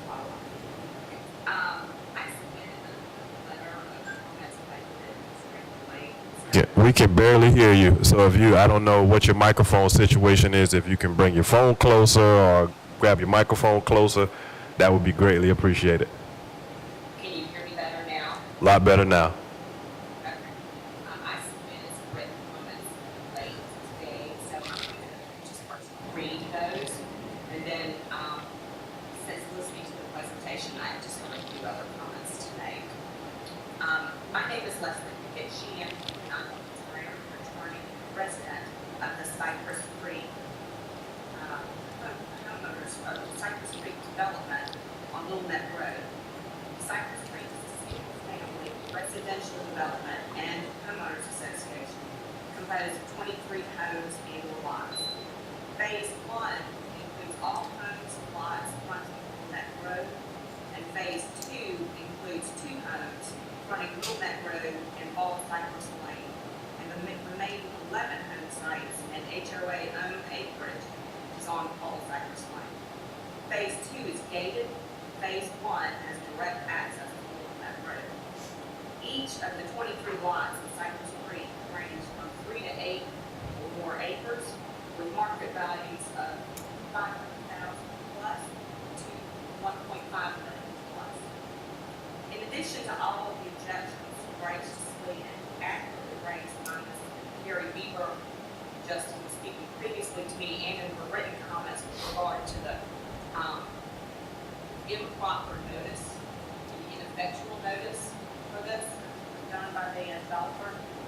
The residents of Cypress Creek Homeowners Association also object to the application of New Hampstead Holdings to amend the text and master plan of the New Hampstead Plan Unit Development, specifically to allow sections of the old plan, I-4 and I-5 and MS3, to be changed to, on their new plan, what is noted as section C7A, with the proposed use being an affordable housing project owned and run by the city of Savannah.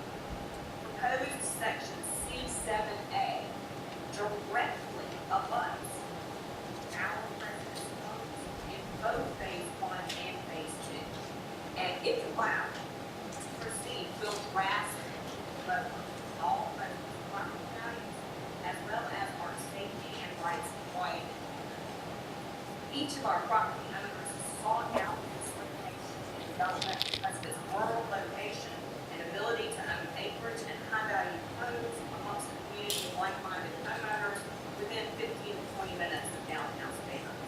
Our community was developed in the mid to late 90s by Gerald Kramer to be an enclave of high-end residential properties. New Hampstead was originally planned to be a large development of upper mid to high-end single-family homes with an architectural Ms. Pickett, Ms. Pickett, I'm gonna give you about 30 seconds. Can you wrap it? Because you've actually run a little over, but can you wrap it in about 30 seconds? I can wrap it if in fact you can give it a copy of my letter. Let's see, let's make sure. I think, did we receive, Mr. Morrow, did we receive a letter? Okay, so we don't currently have record, well, staff is in receipt of your letter. However, the board does not currently have a copy of that letter because it was apparently sent after the meeting had begun. But staff would ensure that the board gets a copy of your letter. Mr. Chairman, actually, we just got it during this meeting, so That's what I'm saying. I will send it to staff and have them print a copy out for you all to get. Okay. Thank you. So Ms. Pickett, we will have a copy of your letter. Okay, that's correct. Now, in regards to the You got a strong 30 seconds. I was at the last meeting, they changed the density due to the donation of of the conservation, plus acres conservation. At that point, it was allowed to go down to 9,000 because they've given up over 800 acres. Now they want to come back to you and say, well, we want to go back up to the density level, but we're not giving you back up to what's 800 acres. The types of homes they're putting in, they want to be allowed to do it now. Our public, we all agree to is. Okay, Ms. Pickett, that's your time. That's your time. I apologize, but I want to be fair about the time that's issued. And the time limit is clearly stated, so I appreciate you submitting your comment. Again, staff has reiterated that they will provide the board with your letter, and we will all take that into account. Thank you. I certainly hope you will not allow. Ma'am, thank you. Thank you. Oh, there is another person, Cheryl Senderlin is the name. I'm gonna her. Cheryl Senderlin. Senderlin? Chair, is there any way to get the volume increased? It's hard to interpret It's a little exactly difficult. what they're saying. No. Currently now, no. No, not really, because it's going to be hot. I know. You can turn it back. Good afternoon. Good afternoon. Could you please state your name for the record, and please hold to the 3 minutes allotted. Good afternoon, my name is Cheryl Sanderlin. I live at 91 Tenby Avenue. I've lived there for 31 years. New Hampstead is next to my home. Where you see the proposed dotted road, and it says John Carter at the top, I live by Joe. I'm requesting that we see a postpone a decision on the changes to the New Hampstead petitioners requested for 2 reasons. The surrounding neighbors will more notification as to these major changes that are being requested. And give late notices because a lot of people have not seen sign. The signage and mailings were either minimal, did not include existing neighbors, or placed in a manner which they were clearly visible to the general public. Supposedly over 500 mailings went out, but no one on John Carter Road or Fort Argyle Road that I've been able to contact and receive one. I lived directly across from one of the signs and the new proposed interest for the project and did not receive notice. I'm requesting that when this goes to the review board, that the impact these density increases will have in the surrounding area be strongly considered. In 2005, the New Hampshire developer received uses and development standards that would not otherwise be allowed by the zoning ordinance, and now they're coming back after donating land and requesting to push what they received above and beyond others to even more. I was at the original neighborhood meeting many years ago, and they presented to us 9,000 something homes, and it was in a more upscale neighborhood type situation. His request will result in possibly 1/5 more homes, and this much more house comes more traffic, more needed infrastructure, more risks for climate change, and possibly more flooding. The roads, the drainage systems for Chatham County, the fire services, the police, etc. services are not there yet. Yes, they're coming, but you can let the increased people in, not let the increased people in before the services are there supporting them. Please consider postponing for the neighbors to have time to meet as well as and strongly consider the effects this huge development is already having on the 1,500 or so homes that already live in this area. This group, as well as most of you, do not live out here. For the benefit of profits and to the detriment of the existing neighbors, they want to ask for even more and pack more people in, just kind of like rats to make more money. I continue myself through the detriment of all this potentially adding 1/5 more homes to the New Hampshire plan in our area. I'm living off John Carter Road. I look around my house each day since Steve started building, which hasn't been mentioned today. I have new cracks in my roof, my cherry hardwood floors are lifting, my yard gets flooded from runoff, my hydrostatic valve on my pool has water running back in it, and my 86-year-old dad next door has water poured in his septic tank. You got 30 seconds. 30 seconds. I get my car to leave and I see an industrial site 100 feet from my front door. I drive down my driveway, which is wooded, to an area that just saw 300 apartments that I must go through to get to the end of my road. The please could be a dotted road entrance that will allow people from New Hampshire to come in and out. Then I turn out my driveway and go to an intersection that is allowed to put a quick trip truck stop, which is a massive traffic issue, and Shell station, and a penny parkers, all on an original small two-lane road with no traffic on it. So the density already proposed by New Hampshire is enough to damage this area, and should be enough to make them financially prosperous already. Adding this extra density is just numbers to the MPC list. That's your time. But to us, it's our Ma'am. assistance in this journey. That's your time. We appreciate you for participating. Does that conclude everybody that's online? Thank you. Commissioner Whiteley, we know you are speaking on behalf of your constituents, so we give you some extra time. Thank you so much, Mr. Chairman. I appreciate that, and good afternoon to the commission. Commissioner Aaron Whiteley, representative of the 6th District of Chatham County, Southwest and South Side. So a lot of the items that were on the today's agenda, be it cobblestone, things on Bush Road and then New Hampstead are either in my district or adjacent to my district. Three points I want to make in my comments, and I'll be as brief as possible. So one, in engaging with my constituency, one is just the notice. I wonder, and this is a question, and please let me know if this is not the correct venue. Is there an ability for this body to require two-sided signage when it comes to the notices that are put up? I don't necessarily know. For a requirement, but this is a venue that we could bring that up for consideration from a staff standpoint. So, I mean, the executive director can feel free to speak to it, but I would say that that's a possibility. I was just going to say that just the county's responsible for the signage that it provides, and the city's responsible for the signage that it provides. They can require whatever signage that they would like. Our board can make a request to them that they change the size of the signs, things of that nature, based on the size of the lots. Okay. But this has been a discussion that has been ongoing with regards to signage for a while. So Yes, it's ma'am. not anything new. Mr. Miller's going to chime in on that too. And Mr. Commissioner, is an excellent point, and we've been actually working at the city of the staff level for some recommendations to improve our own signage ordinance and requirements, and we hope to have something to share with MPC staff in the next week or so, because we do see this issue recurring. I just want to note, as strong as we can have the strongest sign ordinance and the strongest public engagement ordinance, but what happens after those signs are posted, is sometimes can be troublesome as well. So, but very good point, sir. No, I definitely agree and understand with that. Yes, we can have the best intentions, things brief well, but the execution often aren't the same. So that would just be a request that we look into that, and I would also echo that request to myself and my colleagues as it relates to the county and having some two-sided signage.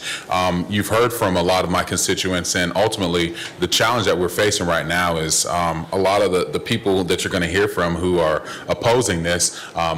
We as county commissioners are their only local representatives. So this New Hampstead development being within the city of Savannah, this would be pretty much the only venue that we get an opportunity to express some sort of feedback, be it positive or negative. So I wanted to take that opportunity. Secondly, infrastructure. When I think about just this development, you're looking at the Little Neck Road, namely, is a road that needs a tremendous amount of work. And so here we are, we have the opportunity to kind of put the horse back in front of the cart.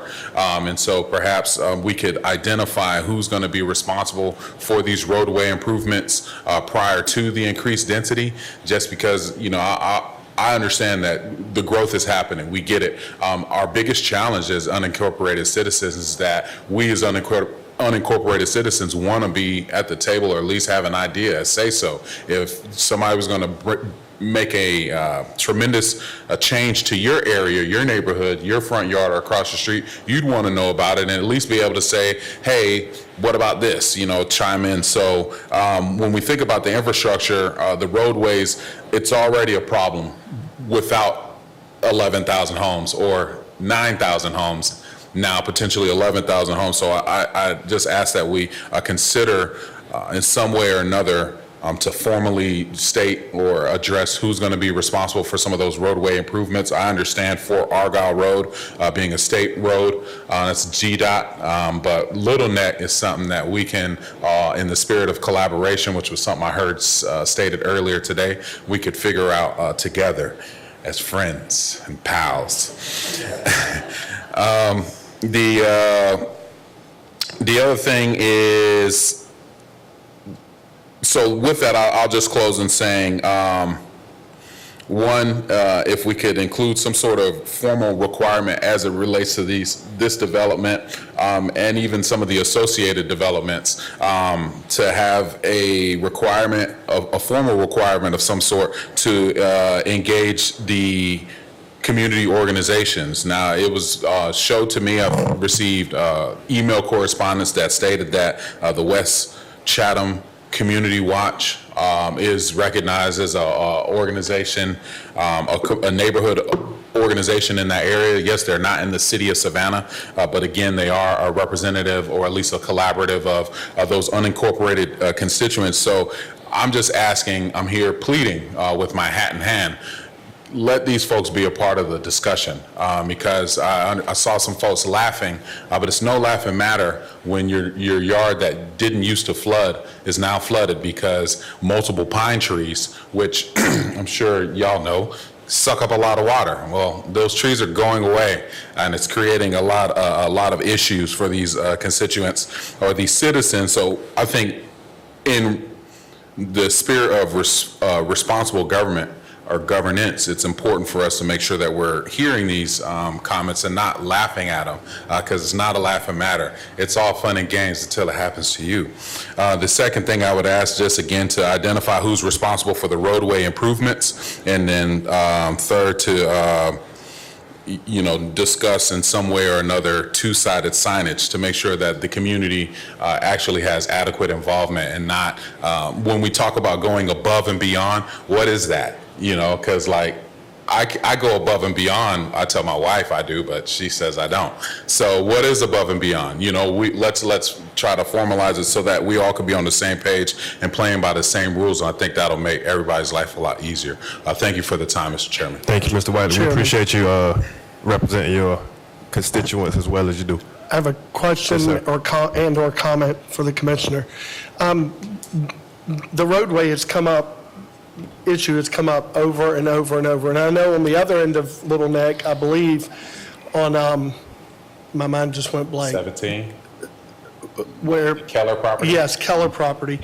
I believe the city was somewhat involved, or there was some discussion, but I think there needs to be more discussion at a higher level than this board with yourself or your staff in the city to making sure that it works for everybody. Because a lot of these roads that are city roads are dumping onto county roads, and the congestion that's where the congestion is. So I would hope that this would spur you and your counterparts at the county to be involved in that discussion. Yes, sir. I appreciate that comment, Mr. Noah, and I think that we at the county, we've developed a good relationship with the folks at the city, despite what folks may think. And I think that is a conversation that has to be had with the city and the county, because annexation has led to some of these challenges to where plots of land are annexed, but the road is left to the county. And so, Wild Heron would be another example of that. And so we do need to have greater discussion on that. But with that, as you all, as the planning body of our community, I just wanted to make sure that y'all are kind of tracking that there's only so much we can do, but also you guys can help lobby to make sure that we as the county and the city are working together to figure these things out, because the growth is happening. We understand that. But again, we want to be proactive and not reactive.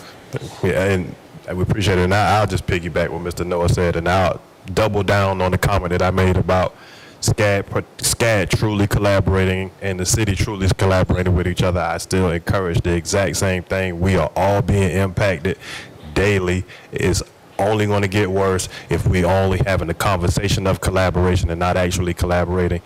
Everybody's going to suffer. Whether you think it's impacting you or not, it will in very short order. So I'm wholeheartedly behind and going to continue to push and be vocal about the need for collaboration. Well, we True appreciate collaboration. that. Absolutely. We appreciate that. Thank you. You had something from Commissioner Whiteley? Actually, for the petitioner. We'll swing back around. Thank you. Please, just Ms. Bowles, if you would make a note of it so you don't forget, because I'm gonna finish up the public comment because we got some residents that are eagerly waiting for their opportunity. Ms. Garnasia Bogus, if you would limit your comments to 3 minutes. I know your husband's got your back to pick up what you might not get out. So just state your name for the record. Hi, my name is Garnasia Bogus. I live at 347 John Carter Road.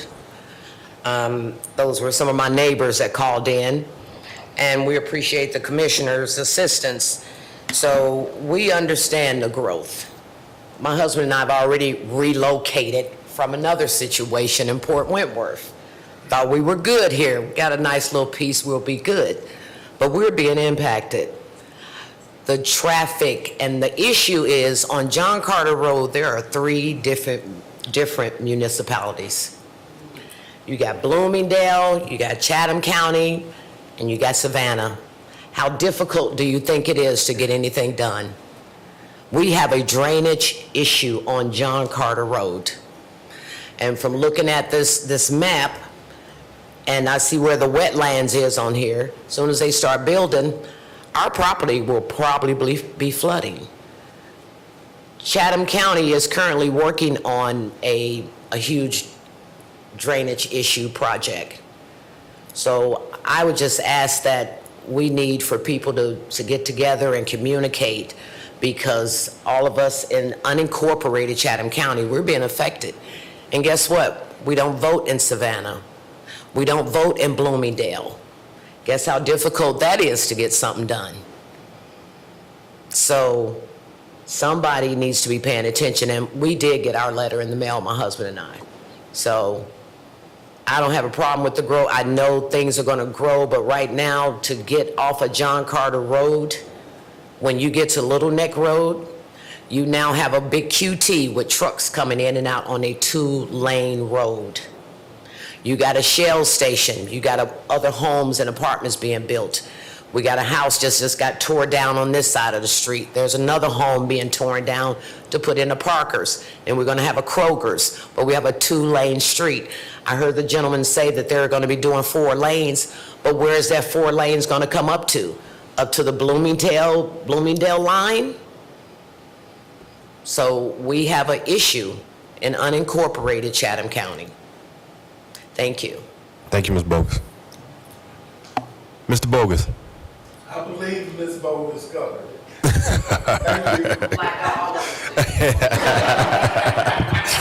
Thank you. I do have a question Ms. for Bogus, you. he had a question for you. Just for clarification, are you opposed to this density change, or are you more addressing the fact that there needs to be infrastructure improvements in tandem? You know, we're aware of, all of that property behind our property. We've had a great communication, with the landowners there, so we understand growth.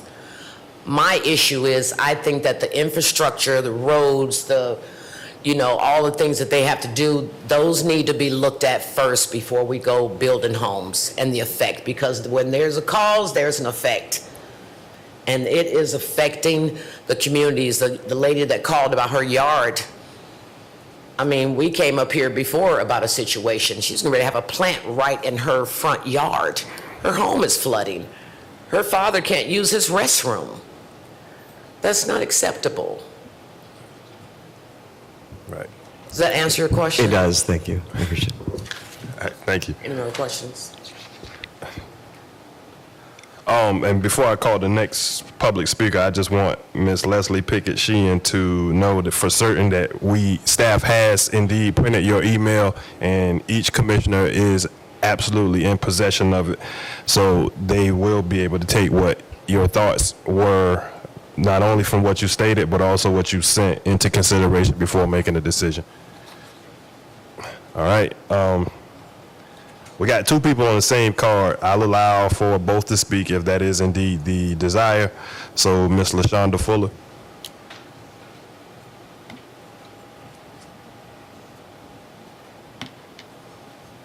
And if you would, state your name for the record, and again, you have 3 minutes as well.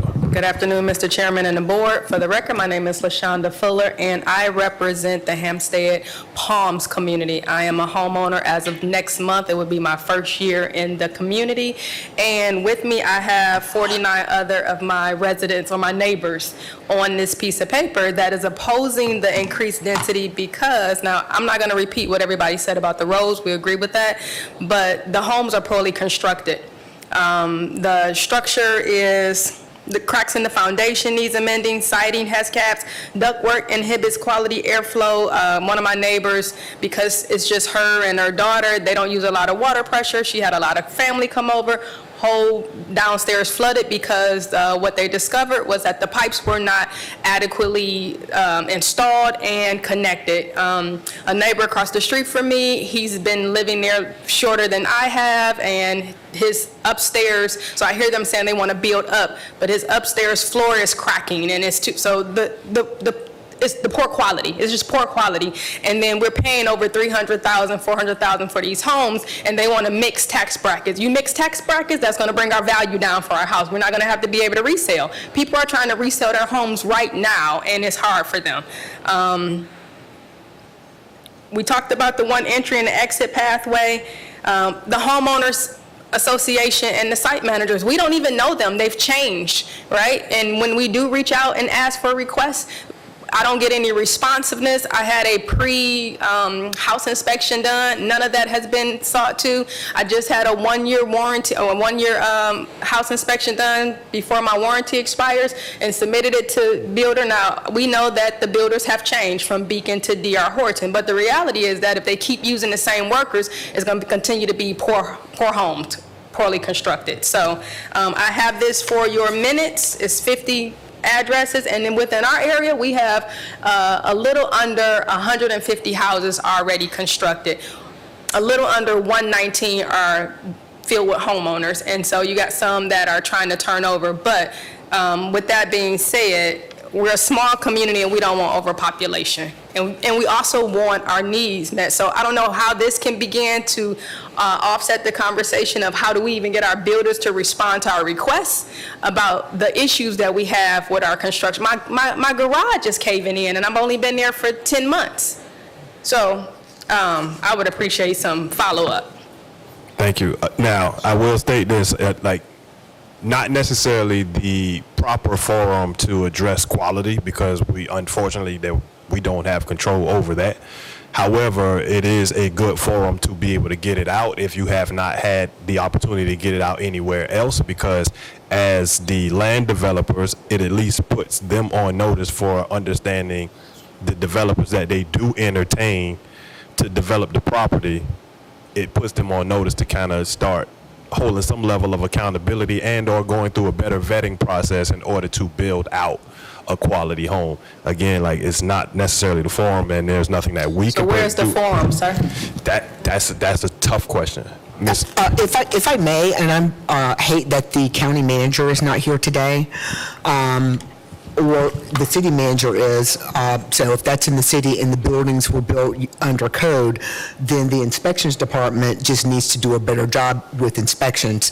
It's the builder's responsibility, but it's also the building inspector's responsibility to review and make sure that those items that you are having concerns about are built with code. So the city manager's here. I'm sure he's made some notes, and will probably check with his staff to find out what's going on with regards to some of the construction quality out there. Well, what we know is that the homes are being built minimum compliance. And so someone needs to come out and inspect all the houses. So who do I give this to so you can make a copy of this? Staff will handle it. Yeah.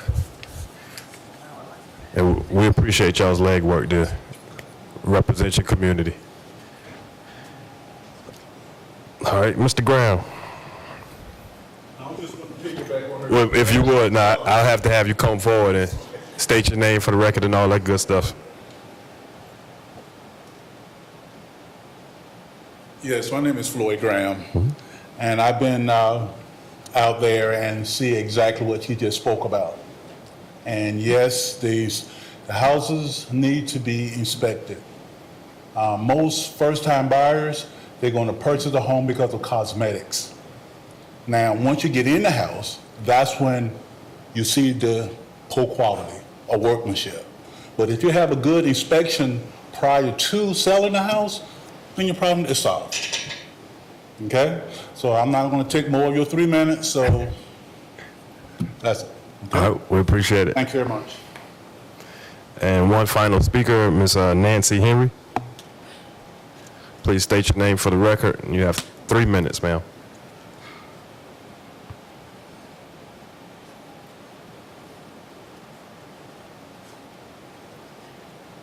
My name is Nancy Henry, and I live at the Palms at New Hampstead.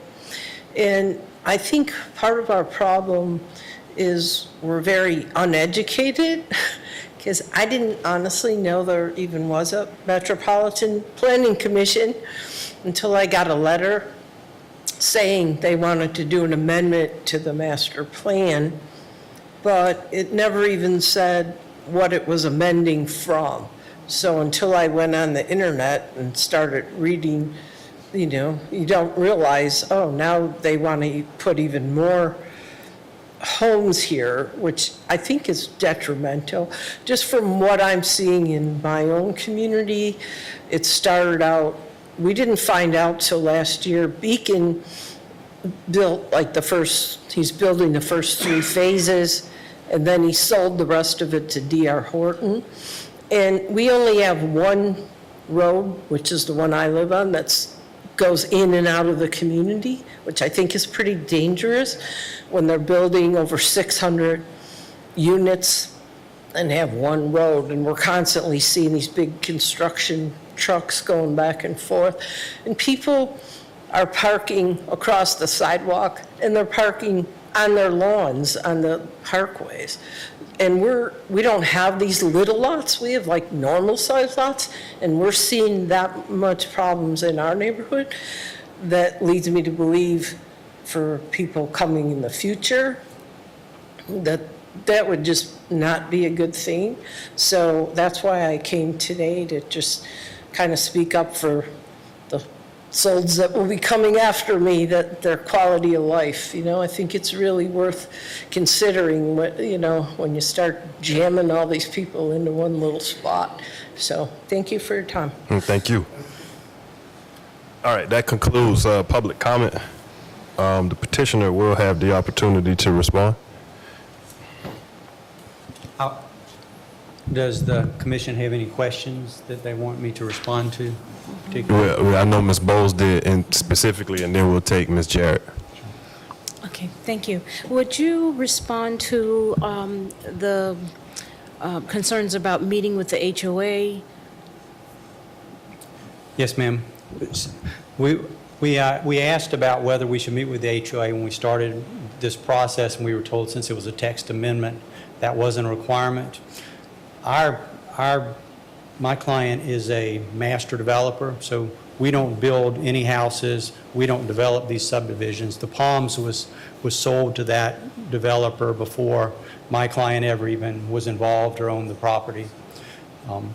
So, we're certainly glad to meet with an HOA if they want to ask questions, but it was not a requirement of the application, so we didn't do it. I'm glad you said. I was just getting ready to ask if you would consider that. Thank you.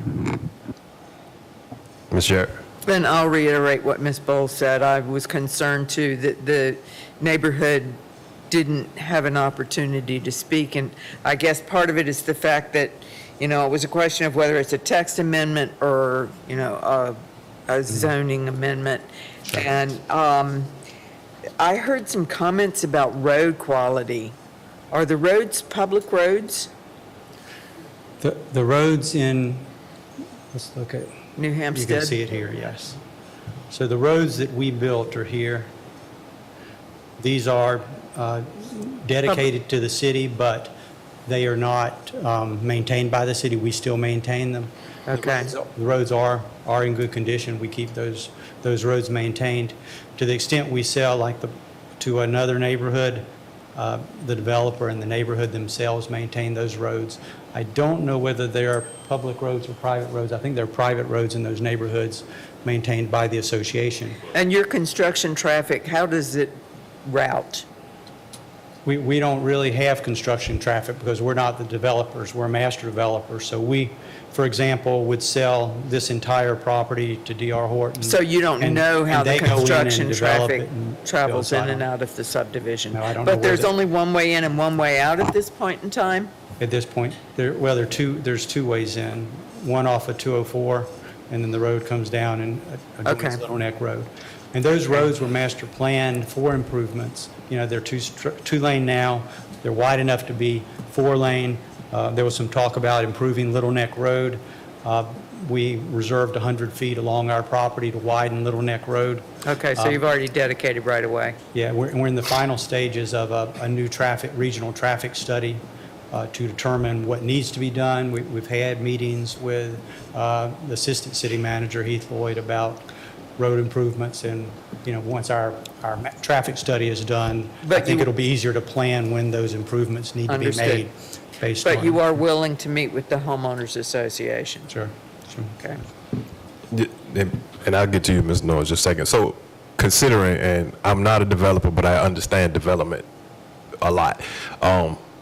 Considering that you guys are a master developer and you essentially sell or parcel out further development by other builders, hearing the concerns of the community as a good faith measure, because quite frankly, you guys, in order for you to move the property the way you want to move it from a development standpoint,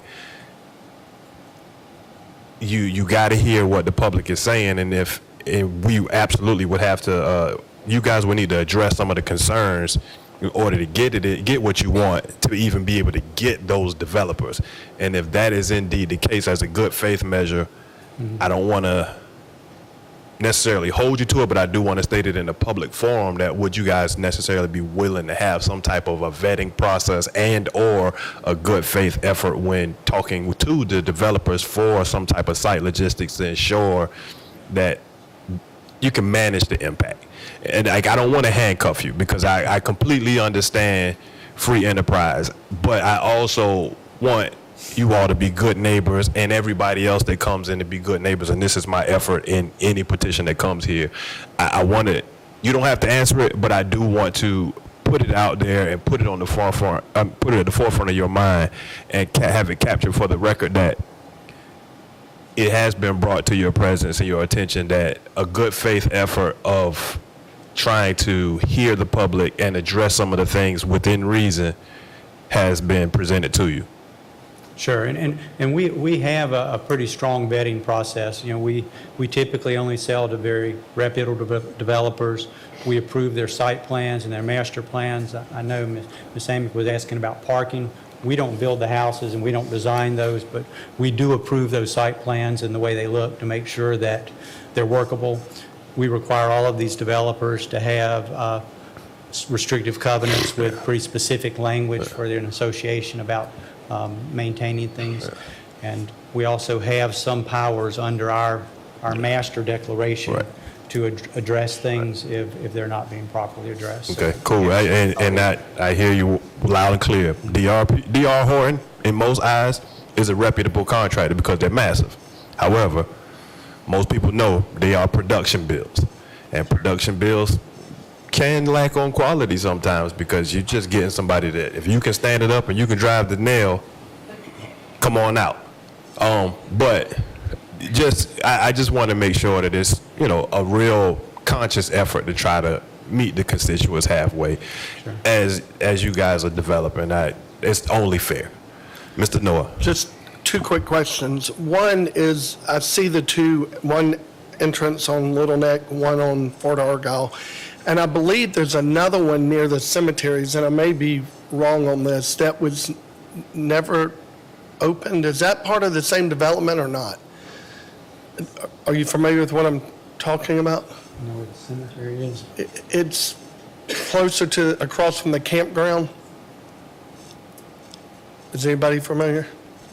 Fort Argyle? Yes. Oh, no, that's not, this is way up. I know it goes all the way back, so that's not connected to this in any way, because it was developed at the same time. Well, with that being said, you stated that the roadways, internal roadways, were deeded to the city, but you maintain them at, just for my clarity, what level of maintenance, do you repair roadways? Or are you talking about cutting the grass? What do you mean by maintaining them for the city? We maintain the right-of-way, all of the mowing and everything. We take care of If, all of if you would, the please, just restate your answer and make sure you speak in the So microphone. you maintain the right-of-way, not the roadway? Hang on, let him reply in the microphone so we can make sure it's Okay. recorded, and then you can proceed. That is correct. And state your name for me Our one more time, responsibility please. State your name for me one more time, is please. Jeff Coggin, C-H-U-G-I-N. Our responsibility is to maintain the landscape, and that's everything from the road collars all the way out. Okay, well, it was stated the roadway, and I thought that was a pretty good It is- agreement that that was in place. It is. In but- fact, Highgate Boulevard's in mint condition, so that's not the issue. Little Neck Road's in pretty tough shape. Okay. And But you're strictly maintenance of the shoulders? Correct, because Thank you. that is a city road. One thing I'd like to do too, sir, if I could, address one thing. Quality concerns concern me. Okay, very greatly. First I've heard of this, I will give the resident my card to contact me personally, and I will get personally involved. I do have a certain amount of leverage.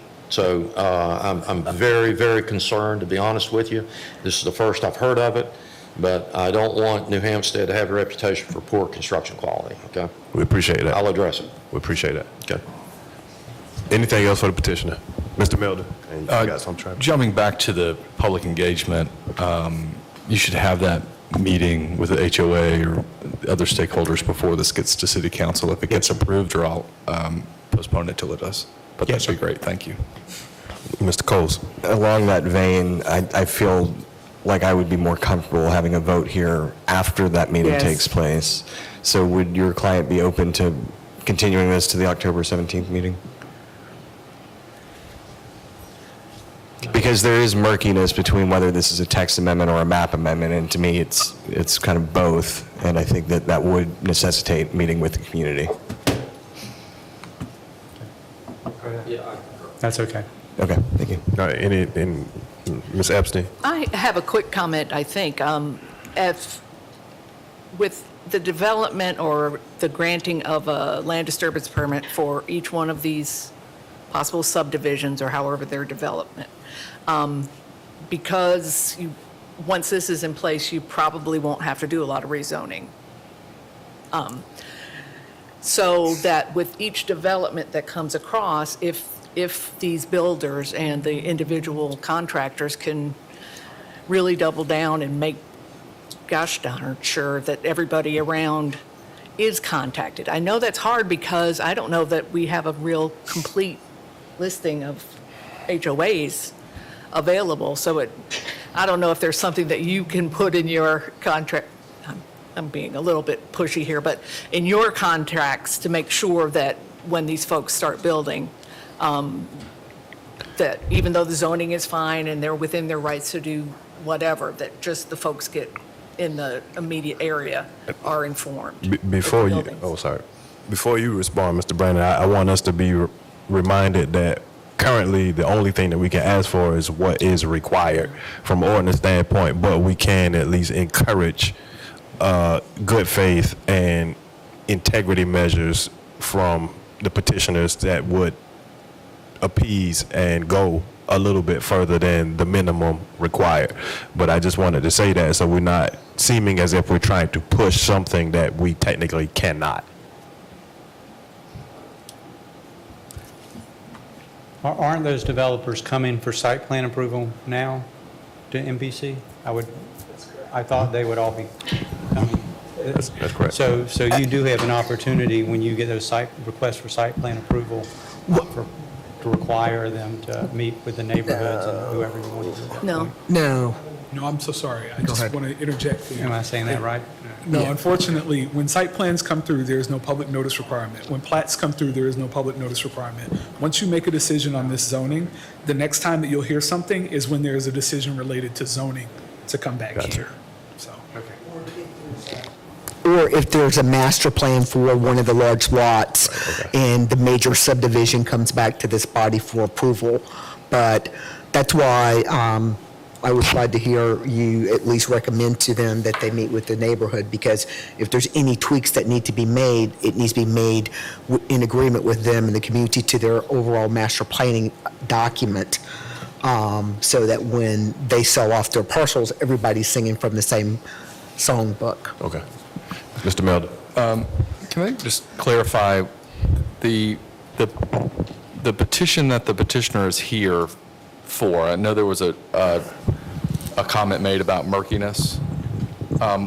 What did MPC staff decide was the appropriate vehicle for this petition? The appropriate vehicle for this petition really was a text amendment from the standpoint that you have this master document that becomes, in a sense, part of the zoning ordinance, but it's also a map amendment as well, because you've got him moving parcels kind of around with regards to changing densities, still doing more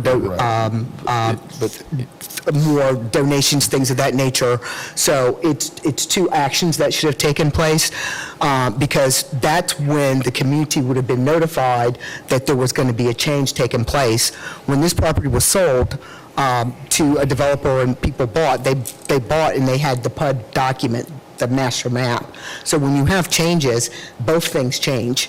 So that's what should have happened. And I think that's where there was some murkiness.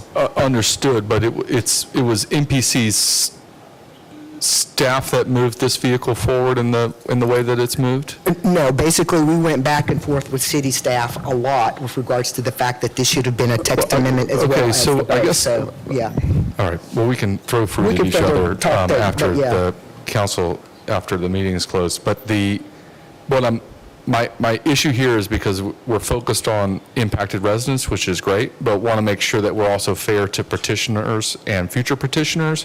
And my question is, did the petitioner do what was required of them in terms of public notice for whatever MPC and city staff decided was the most appropriate vehicle for this petition? For the purposes of moving this petition forward, MPC staff ensured that signs were posted in accordance with a rezoning. So we made sure that the public was duly notified. Mailers were sent out to everyone within 300 feet of all of the affected parcels. So we treated it as though it were a rezoning. Okay. And so the petitioner met that requirement for public engagement? That is correct. It was communicated to the petitioner that he should have a meeting, but there is not a requirement, again, as this is an amendment. So the zoning is in place. Again, these are just amendments to what is in effect already been adopted. Yeah. So we treated it as though it were that package of, which currently, if you were to request a PUD, you would have the text and the document both required to come in as one under that rezoning. So we treated it as though it were a rezoning. Right. And it is a rezoning because you are changing both. Got it. So, and that's why I'm just making sure, because it seems like that at the staff level, we decided that this was the appropriate vehicle At the for staff the level, commission. on the MPC side, we did. I mean, I just went ahead and we talked at length about this with Edward and said, let's just go ahead and make sure we cover our bases and advertise it, because it is kind of a rezoning. It's still a PUD. It's rezoning to a PUD, but it's changing, it's moving things around within that PUD, and that consists of a rezoning. As you know, the ordinance does not require that there is a public meeting with anybody in the neighborhood. We encourage that when we meet with applicants, but it is not required. Yes, got it. I just want to make sure that staff, MPC staff felt that the appropriate vehicle was used for the commission, that we understood that, and that we understood that there was no public meeting required of the petitioner. I think it's absolutely the right thing to do, and, sounds like the commission may, make you do that before we take a vote on here, but even if we do, absolutely before city council meeting, I think that's something that I know city council would require as well. But I'm pointing it out to say that the petitioner did what was required of them for that engagement. I want to be fair to that as well. Excuse me, but I think they did after we reached out and spoke with them again with regards to what they needed to do. So yes, sir. Got it. Understood. Thank you. Thank you. Mr. Noah, then we'll take Ms. Amick and then Mr. Coles. Just a comment. I totally agree with the city manager on those comments, and I think something that's come, not just this petition, but several, this development goes to the city, meets all of their guidelines for water retention, all of that list of requirements. But the people that are directly affected, if they live, like Mrs. Garnasia that lives on John Carter, or whoever lives in that block of land, I thought that's what was said, those are the ones that are most affected by the rear of this development. So I think we've got to get to a point where we're collaborating with each other and bringing those residents in. And like the director said, this time we erred on the side of caution and sent out more notices than were probably required.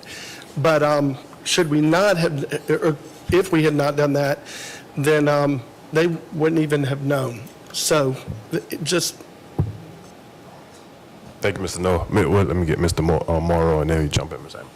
I'm sorry, to Mr. Noah's point, I just wanted to say it is interesting to me that when we get these calls about what are in essence drainage issues, it's curious because our engineers through our development process, obviously we have ordinances, every development that comes in, adjoining properties and making sure that that runoff is accounted for is part of the specific development plan review.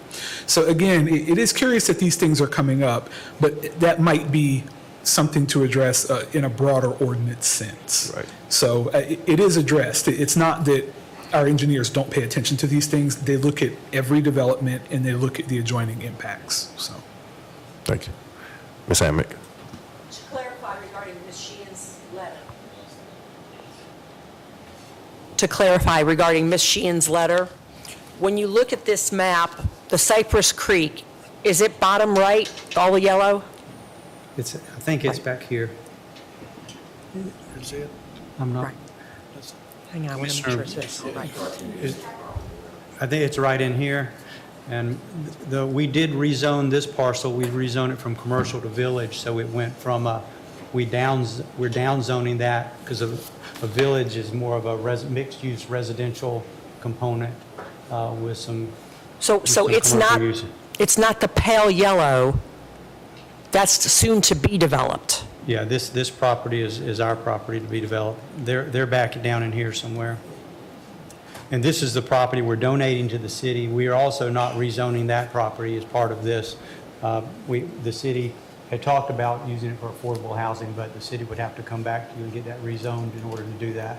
Is there any defined buffer between the Cypress Creek subdivision and the adjacent properties?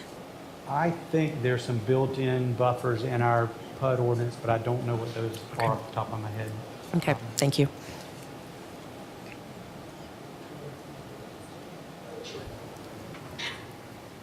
I think she's done. You got it, Mr. Coles.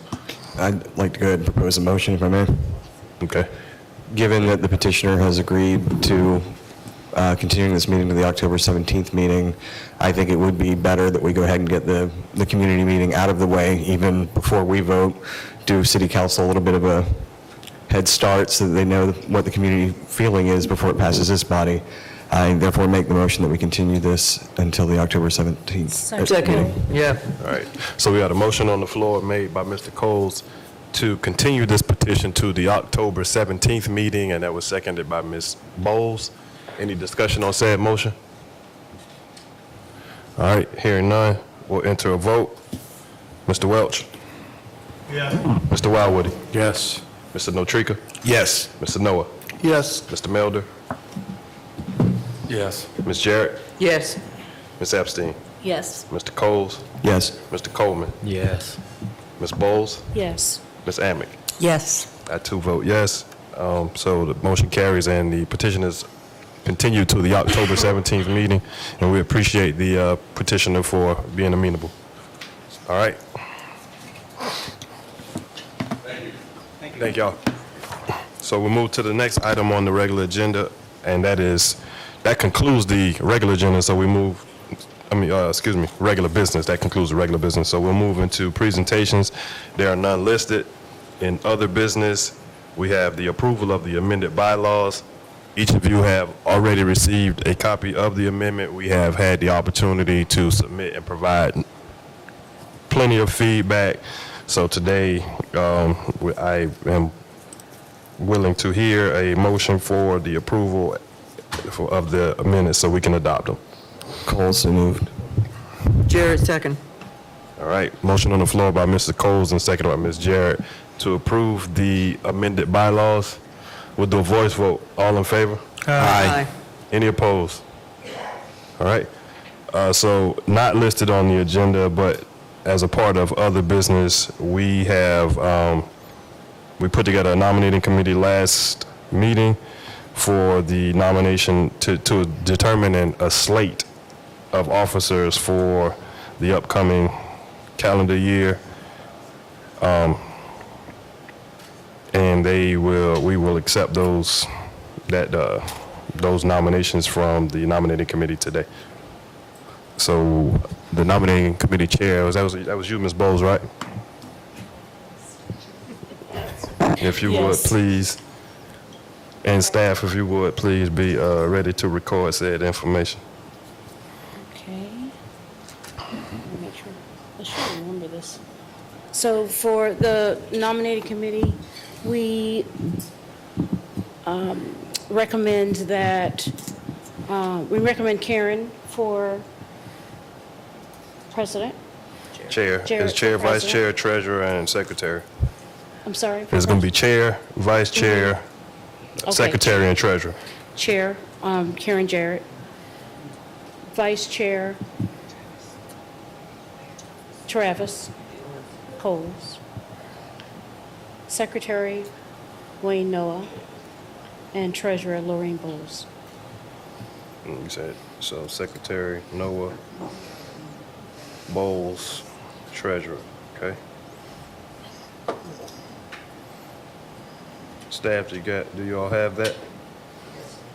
All right. So Mr. Chairman? At this time, we will open up the floor to receive some nominations from the floor if there are any. Mr. Chairman, Yes, sir, Mr. Welch. I'd like to nominate yourself, Dwayne Stevens, to another term as chairman.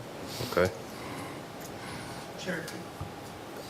Chair, point of order, can we do this one position at a time instead of as a slate? I believe that's the way we've done it in the past, that we would take.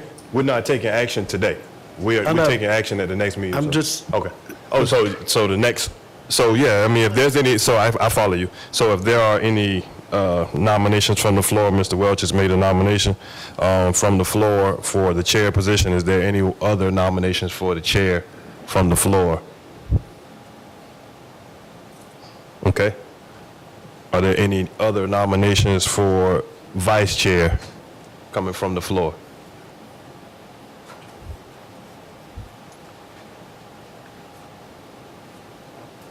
Okay.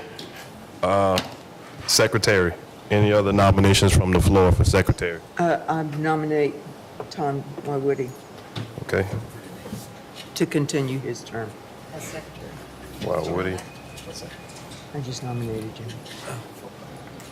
for secretary, you just got brought forward.